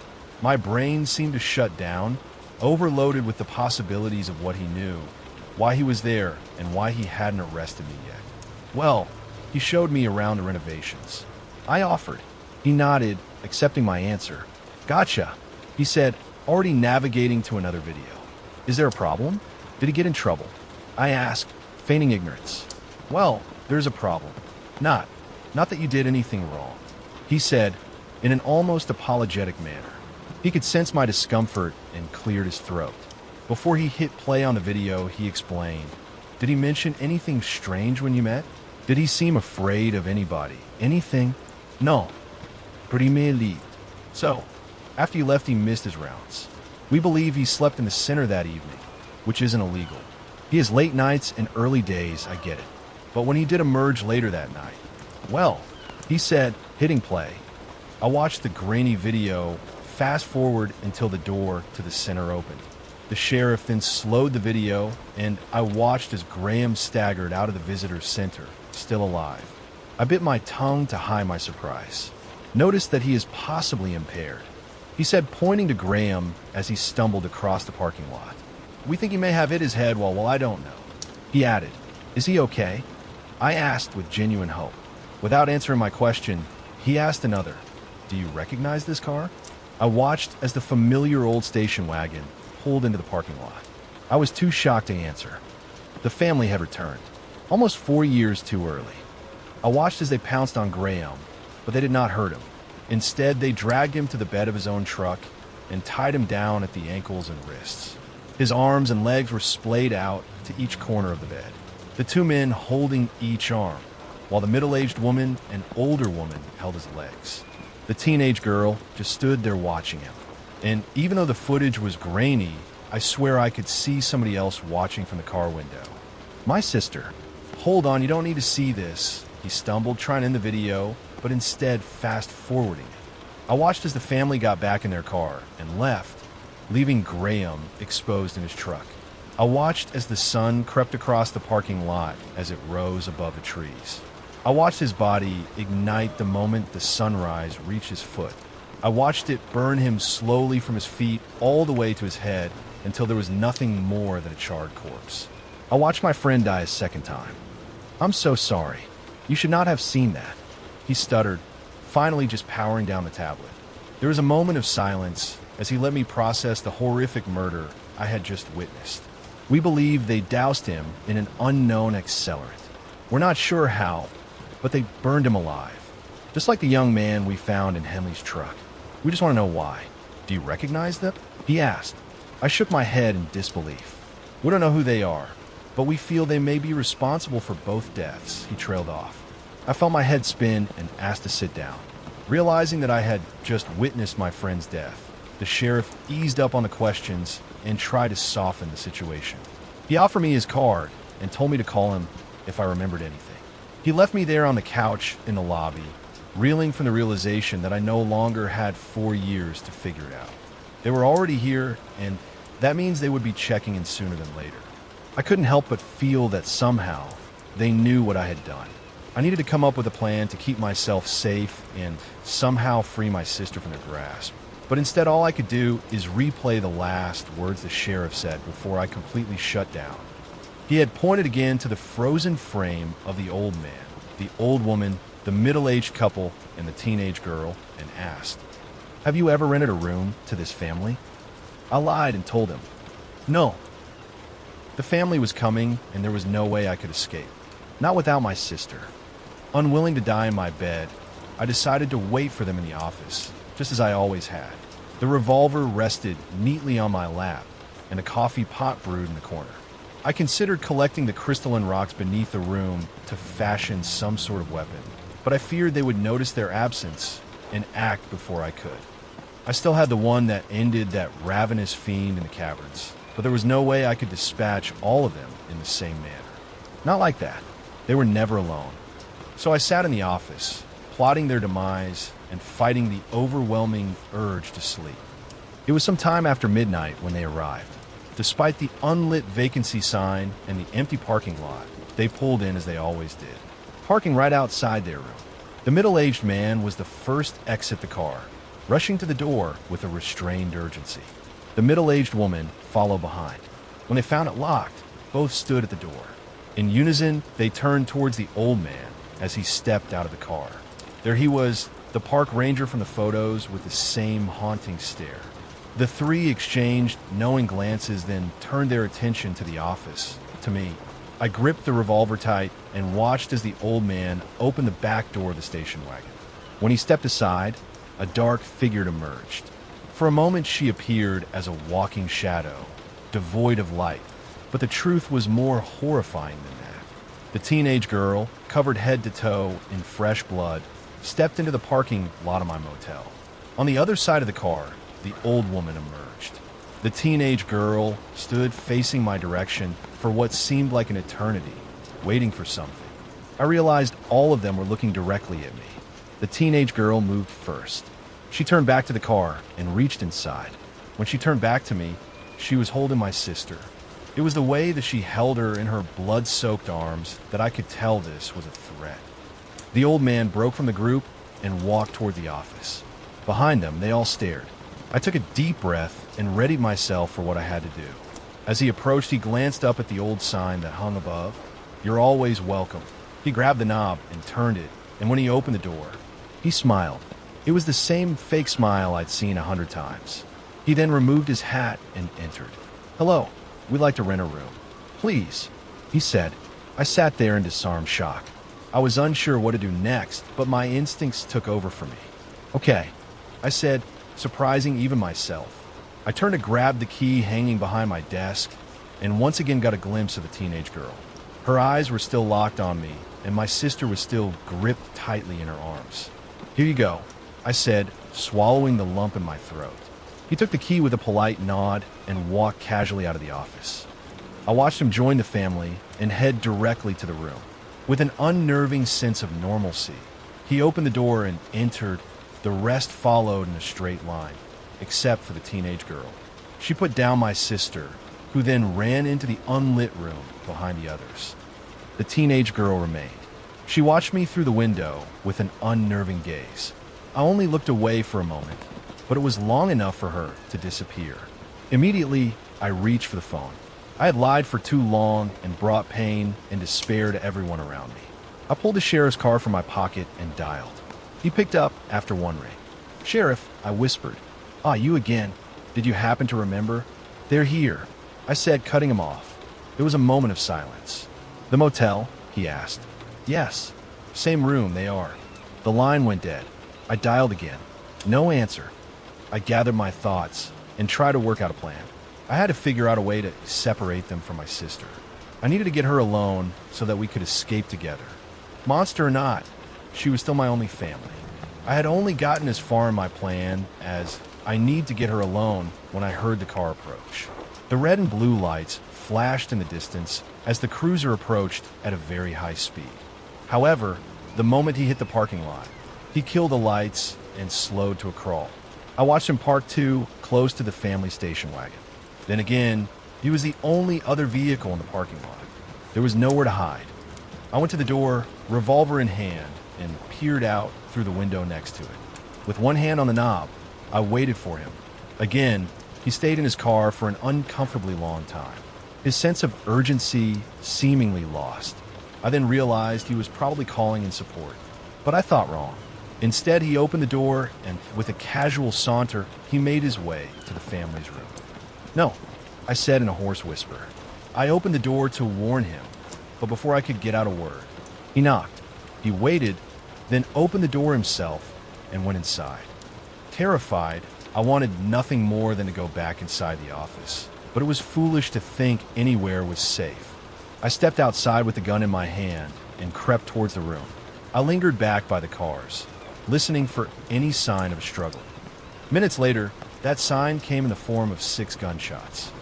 Bang, bang, bang, bang, bang, bang. They were followed by silence.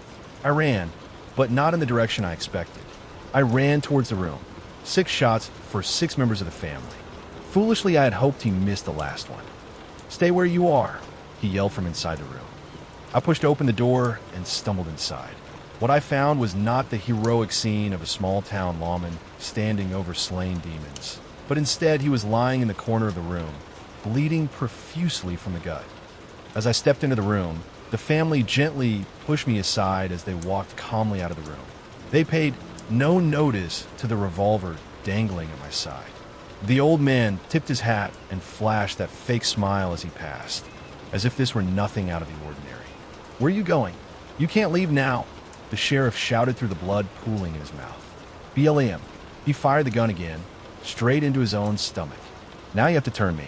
You have to turn me now," he shouted, and with each word the exertion pushed oozing blood from his wounds.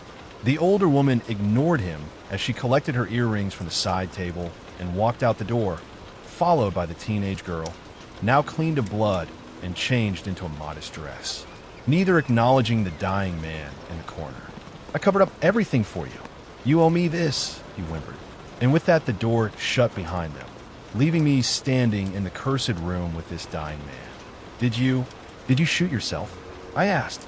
Frustrated, he waved the gun wildly as blood seeped from his nose, mouth, and multiple bullet holes. It seemed like a good idea at the time.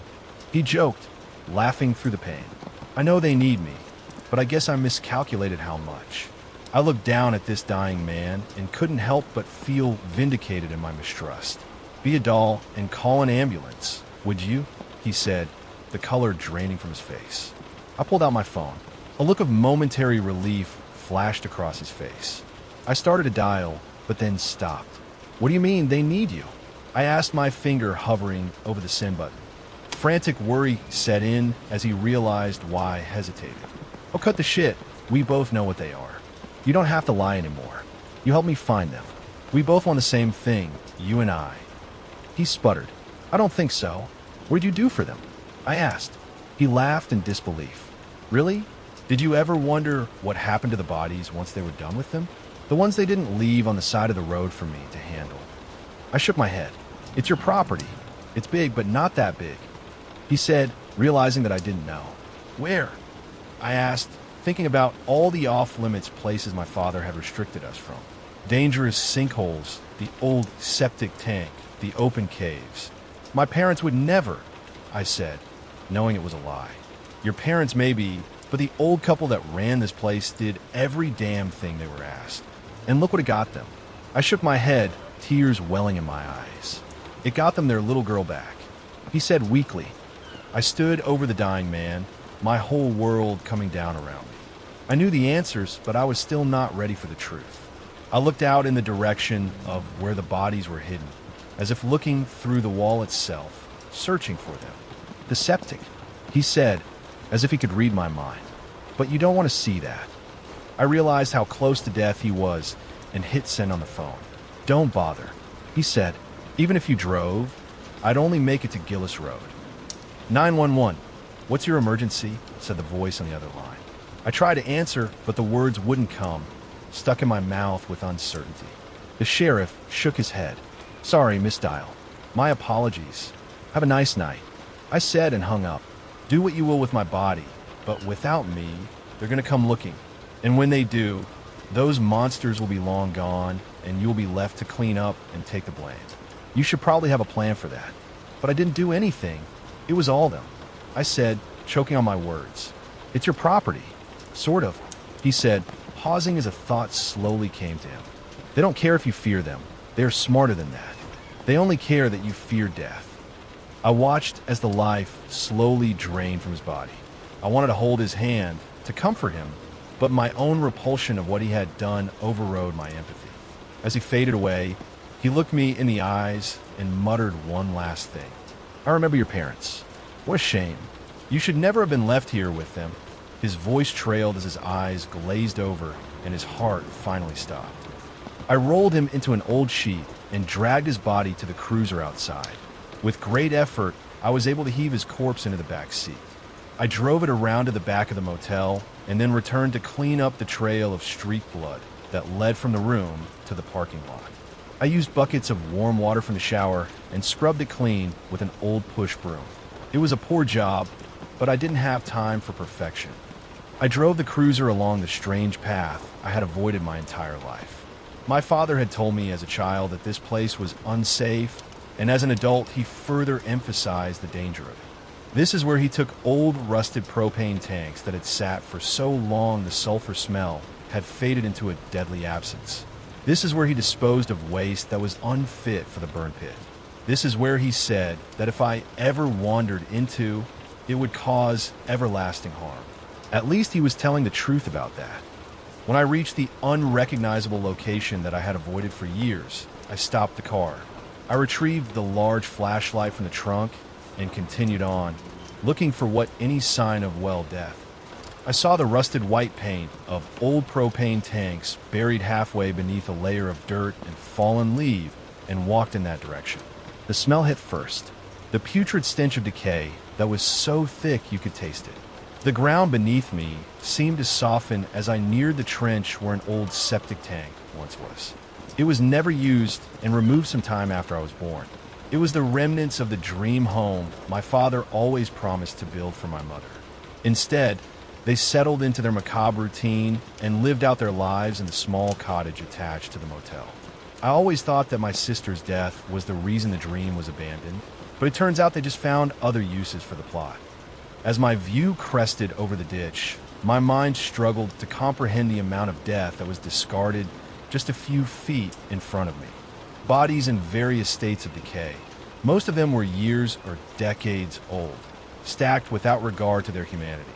Rotted bodies sat atop sun-bleached bones resting on a thick layer of decayed flesh, and on top of it all was poor Bill Henley.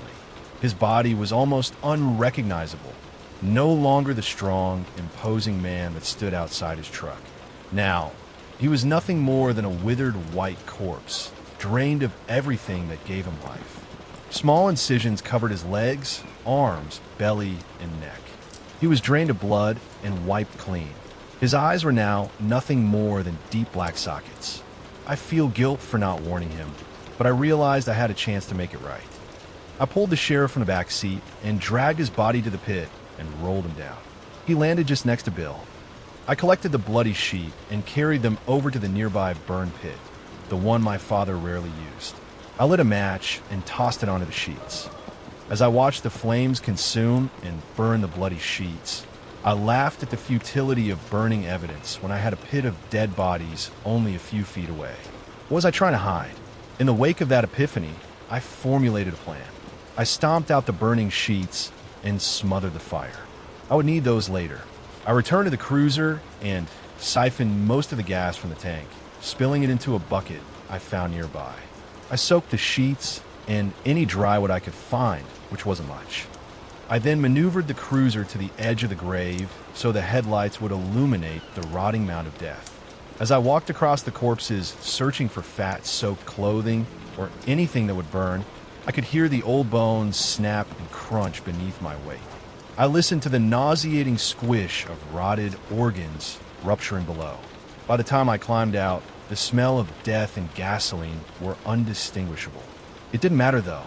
I knew exactly how I was going to dispatch these horrible, soulless creatures. I knew exactly how I was going to kill these vampires that had haunted me my entire life. These beings that cursed my family's very existence. I was going to bring justice to these people. I was going to murder every last one of the family, except, of course, my sister. Red blood seeped into the clean white towels sitting where the sheriff took his final breath. It smelled of rusted iron and musty linen. It was an odd feeling to stand in that empty motel room where decades of untold carnage had taken place so close to where I spent my life. Somehow, though, it still felt like home. In all my years of emptying the ashtray and replacing their unused sheets, I never lingered for longer than I had to. In the back of my mind, I believe I had always sensed the evil beneath the floorboards. But now I had all the time in the world to linger. I was waiting for their return. It was only an hour or so before sunrise when I heard the familiar rattling shake of their old station wagon pulling into the parking lot. I gathered up the towels, stuffed them into my cleaning cart, and did my best to remain small and invisible when the door opened. The old man was the first to enter. He greeted me with that eerie fake smile. The others followed in after. I pushed my things aside and waited for my chance to exit. The teenage girl entered last, holding the hand of my sister. They continued about their business, as if I weren't even there. Most of them headed straight to the bathroom, where I heard the trap door open to their lair below. The old man stayed behind and lit up a cigarette, and then offered one to the old woman. She turned back from the bathroom and joined him at the table. My sister, on the other hand, immediately turned on the old television. She stood in the center of the room and watched as an old black and white Western movie began with a shot of the sunrise. With the older couple paying no attention to me, I leaned in and whispered to my sister, "I think you left this," I said, pulling the photo of her and I from my pocket. She broke her gaze from the cowboy on the screen and glanced at the photo. She took it from my hand. "I have the other half if you want it, with Mama and Papa in it," I said, looking over at the old woman, who only spared me a passing glance. I lowered my voice even more. "I can bring it to you in a few hours, but you'll have to wake up early." She glanced at the curtains covering the window and the world outside. I tapped at the backside of the photo. She turned it over. I had written the words, "If you are alone, I will protect you," in red ink. She nodded. I left and returned to my room. I did my best to sleep for the next few hours, but I was constantly awoken by horribly vivid nightmares that reflected my current maddening reality. When the alarm went off, I had already been awake for an hour. I crawled out of bed and forced myself to eat something. With such a heavy sense of impending doom, I found it difficult to focus on the menial tasks like brushing my teeth. Too anxious to think about anything else, I checked the family's room, cracking the door slightly and peeking in. It was empty except for some lingering smoke that danced with the dust in the sunbeams. My sister was still asleep beneath the floorboards. I used this time to walk back out to the septic tank, where I lit the gasoline sheets and fat-soaked clothing in the burn pit. The flames reached high, and I prayed this would burn for at least a few hours, long enough to be noticed when the time came. At the edge of the pit, I looked down at the legacy of horror that my family would forever be aligned with. If it were ever discovered, this quaint motel in the mountains would not survive, and my grandfather's legacy would no longer end with its demolition, but live on as macabre folklore. As the corpse fat fueled flames danced in the burned pit nearby, it became clear that I was on the precipice of insanity. My plan was little more than a half-baked assumption that I could somehow defeat beings that had lived over 3 of my lifetimes. But it felt as if I had no other choice, so I collected every single tank of propane that would fit into the cruiser. I stacked them floor to ceiling in the back seat with a few more on the passenger side seat and floor. There was just enough gas left in the tank to make it back to the parking lot. Even sputtering on fumes, I was able to coast into a spot near the family station wagon. The sun was low in the sky and daylight was waning. I checked the room again, knocking lightly as I entered. I slipped inside without opening the door wide and found my sister sitting on the bed, shrouded in the darkness of the heavy blackout curtains. I produced a photograph of my parents from my back pocket and handed it to her. "Do you still want to leave?" she asked. "Yes, but I will make sure you are safe. They won't trap you in those caves. I promise. They think you changed your mind. Master said you are too afraid to leave this place. She said you are weak and insignificant. She said that you are nothing to fear. She's wrong," I said, pulling the comforter from the bed. The light was low, but it was enough harm her pale, fragile skin. I had seen how quickly it engulfed Graham. I knew how little it took to kill them. I had my sister lay on the bed and wrapped her in the comforters. I tucked in every corner and picked her up, holding the seams close to my body. I carried her to the office as fast as I could. Once inside, I took her behind the desk and told her to hide. The window shades were already drawn, but she remained covered, hunkered down behind the check-in counter. "Do not move until I return. Do you understand?" I asked. She nodded. I sprinted back to room as fast as my legs would take me. The sun was now setting, and I only had a short time before the family would wake. I remade the bed with the comforters from next door and smoothed them out, as if they would even notice. With everything back in place, I returned to the cruiser and dragged each tank into the room, one by one. I took the heaviest ones first and opened the valves wide. Some hissed violently, while others were a low, breathy whistle. The faded odor of sulfur was faint with age, and I barely noticed the scent. With the last tank open, I sealed the door shut and shoved wet towels at the base. I set a timer for sundown and hurried back to my sister. I found her huddled beneath the comforter with both photos in hand, holding them together as one. She looked up at me with sad eyes. "I wish I never had to leave. I miss being a child," she whimpered. The statement itself sounded so odd, coming from such a little girl. "Do you remember why you left?" I asked. She nodded. "Mother said it was the only way. She promised to always be waiting, though. She lied. She did her best. But people can't wait forever," I said, brushing her hair back. "We can," she said, looking up at me with eyes that I only now realized were marbled with deep black veins. "Why do you visit when you do?" "Every 4 years." I asked. "The road is long, and the further we go from caverns, the more we must feed. The more we feed, the more dangerous it gets. Why don't you stay here, where it's safe?" I asked. "We can only stay for as long as the earth allows us. If we stay too long, the soil becomes impure and poisoned, so we must always move. Only in the caverns can we sleep forever. Then why not stay in the caverns?" I asked. "Would you choose a life, eternal darkness, and constant hunger?" She replied with the slightest hint of indignance. "No," I admitted. Before now, we had never stopped, and we've never turned around. "So why now?" I asked, already knowing the answer. "We had to return so Master could destroy the betrayer," she said with a laugh. My watch alarm beeped in warning. Dusk was coming. "Graham?" I asked. She leaned in with the intensity of a zealot. When Uncle Matthew felt his father burn, he begged the Master to come back and seek vengeance. But she refused. She felt he was responsible for his own demise, until she felt her maker die. You see, we can feel the pain of the ones that made us. It keeps us connected. It keeps us safe. It makes us family. When we found that the betrayer had stolen the gift and killed our others, he deserved a painful death. My watch beeped again. I needed to return to the room, but my sister sensed this and grabbed me by the wrist. "He was my friend. He didn't kill them," I said, taken aback by her reveling in his murder. "But he did, and she let him burn in the sun so that his agony would last. Only she decides who lives forever. That's why Mother's sister was mad. She was refused the gift despite what Uncle Matthew promised. So she lit herself on fire and tried to take us with her. Uncle Matthew begged Master to wait for his father, but the boy was buried and the sun was coming soon. So we left him. Master said we do not have room for the weak," she said, her eyes ablaze with righteousness. I pulled my arm from her grasp and stood. "That all changes tonight," I said, stepping away from her. "I remember the day you arrived. That was the day that everything changed." She replied, "You were a child when I was born." I said dismissively, "Yes, but I remember the day you arrived here.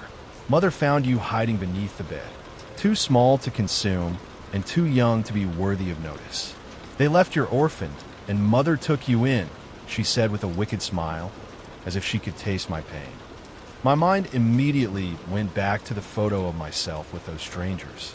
I thought back to the coldness my mother had for me, while her warmth for other children was always evident. "I don't remember any of that," I said, my hand on the doorknob. "Why would you?" she said with an evil smirk. I did not want to believe her. The alarm beeped a final alert, and I realized I was out of time. I sprinted to the family's room and pulled back the wet towel. I held it to my mouth and entered. I smelled nothing, but I swear I could sense a haziness to the air. I tied the towel around my mouth and grabbed the first 2 tanks. They were lighter than before, which means they were empty. I hurried as fast as I could, throwing them into the parking lot. I just needed them to be out of the room. It was impossible to do quietly, but I did my best to muffle any bump while keeping the door closed as I entered and exited. While it took me a half hour to fill the room, it only took me minutes to empty it of the tanks. My hands bled from cuts on the rusted metal handles. On my way out with the final tank, I heard the floor in the bathroom creak as the hatch opened. I locked the door and returned the towel to the crack beneath the door. I moved a few of the tanks around the corner, but abandoned the task when I heard movement inside. I sprinted back to the office and found my sister already standing in the center of the room. "What are you doing?" she asked. "Keeping you safe," I replied. "I'm safe. She knows you won't hurt me. You can't hurt any of us," she said, standing in the doorway to the office, with my sister staring through me with those deep black eyes. I began to realize that she was not the little girl I thought I knew. It was her reveling in the pain of others that made me realize she was more than me. In more ways than one, she wasn't my sister anymore. It was then that I heard an unholy scream come from inside the family's room. The teenage girl, the master, had noticed my sister was gone. I thought for a moment that my plan was unraveling, but the old man was stuck in his habits. The door was thrown open and the teenage girl emerged, beast-like in her anger. But the old man, the park ranger, was not concerned. Instead, he did as he always did. He lit a cigarette. The explosion shook the very foundation of the motel. Pictures were thrown from the walls and glass shattered. When I looked out at the parking lot, my ears still ringing, I saw the master lying motionless on the asphalt. I stepped outside with my sister rushing past me, letting out a primal scream as she ran to the master. Behind them, the motel room was aflame in hellish fire. I could hear a loud, ghoulish moan even above the crackle of embers. The old man stumbled out, howling in pain. The first time in my life I had seen any sign of emotion from him. His flesh dripped from the bone as the heat melted his skin. His white skull was slowly revealed behind blackened flesh as it sloughed off his face. With each step he left behind charred chunks of melted skin in a smoldering trail of burning gore. He made it only a few more feet before collapsing in a heap of scorched agony. He struggled to crawl away from the flames, but as tried, his muscles separated from his body like what I can only describe as pulled pork. The building collapsed in on itself, trapping the others inside.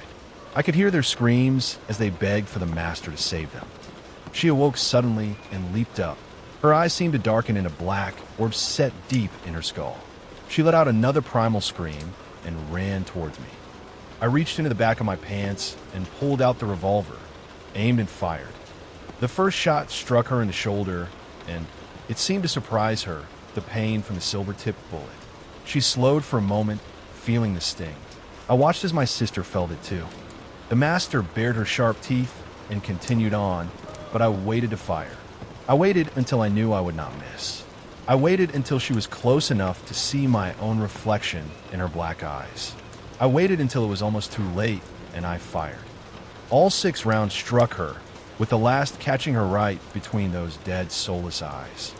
She dropped to the ground, but I remembered silver cannot kill, it only slows.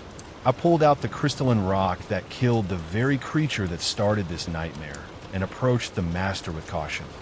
I could hear her rapid short breaths as her body worked to push out the silver-tipped bullets. I rolled her over and raised the crystalline rock above my head, ready to plunge it in her heart. But I was blindsided. My sister tackled me to the ground.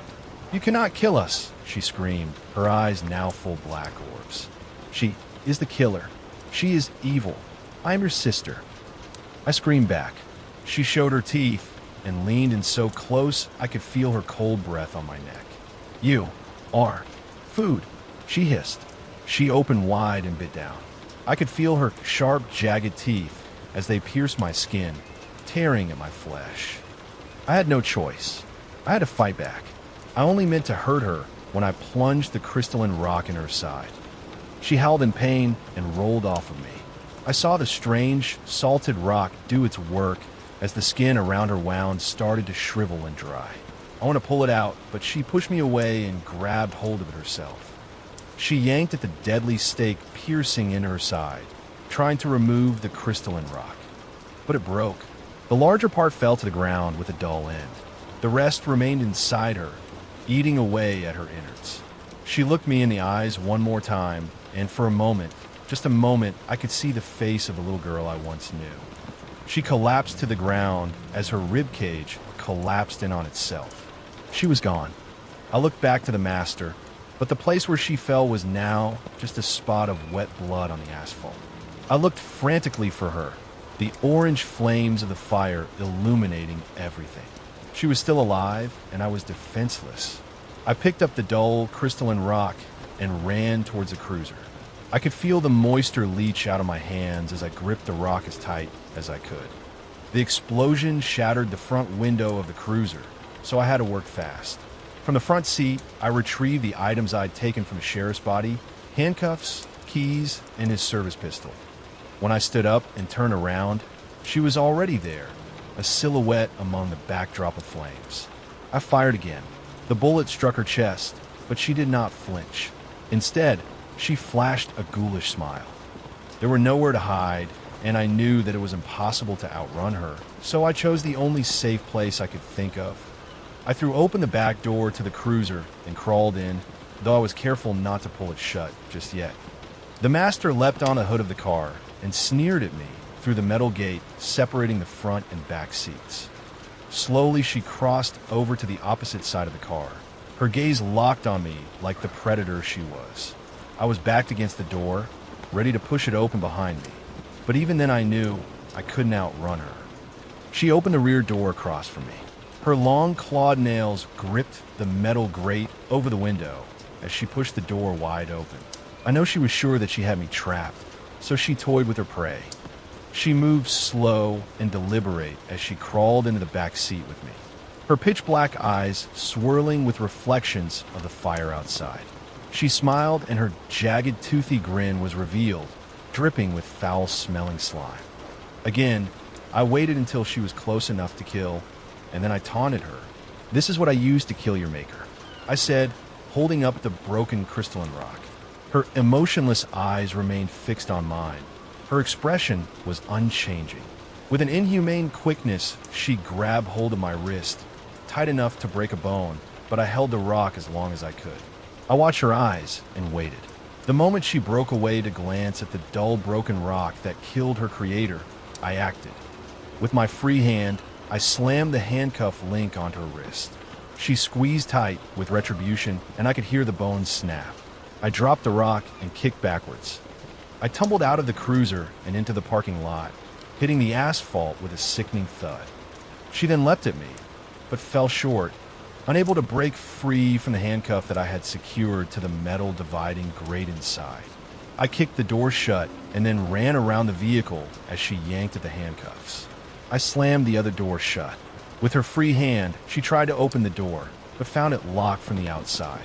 Slowly, I stepped away, watching the violent flurry of movement as she struggled to break free from the restraints. She kicked at the metal grated windows, managing only to dent them. From a distance, I watched the fire burn in the darkness, hidden by the night sky, and I waited for her to die.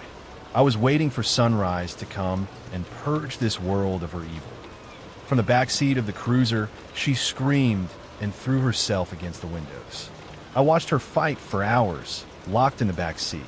Eventually, she even resorted to gnawing off her own hand. Thick black blood spurted from her wound, spraying the glass and obstructing my view inside. As the sun crept over the trees, she stopped fighting. I wasn't sure if she accepted her death or just expended the last of murderous will to live. I expected to hear her scream as the sun took her body, but she did not. I watched as the flames inside the vehicle licked at the blood-spattered windows, and I knew that she was dead. Just as Graham's body became a charred black husk, so did that of my sister and the old man. The master, though, she burned so hot. Nothing but dust remained in the back seat of the cruiser. As I stood over the corpse of what I now knew was never my sister, I realized that I was no longer linked to this hellish place. I was free of the tether of the bloodline that kept me here, burdened by a sense of loyalty to a family that was never mine. I emptied the safe of the blood money that was meant to maintain this motel forever. There was no longer anything that held meaning for me here. So I watched as the flames leapt from room to room and eventually the office and the cottage itself. The smoke from the septic tank burn pit still billowed thick black smoke, and I hoped that whoever came, it would draw their attention there. I hoped that finding those bodies would bring closure to the families who lost their loved ones to the dead roads. I hoped that those bodies would be the last. I hoped that I had actually ended it tonight. I hope that after hearing my story, you will understand. I hope that if you ever meet a family that seemingly never ages, you will know what they are and know that whatever they promise, you will never be a part of their family. I left in their old station wagon with nothing but a duffel bag of old bills, no longer bound to the motel by a legacy of blood. As I passed the fire engines on the way down the mountain, I thought to myself, the family may have been able to live forever, but until now, I had never been able to live at all.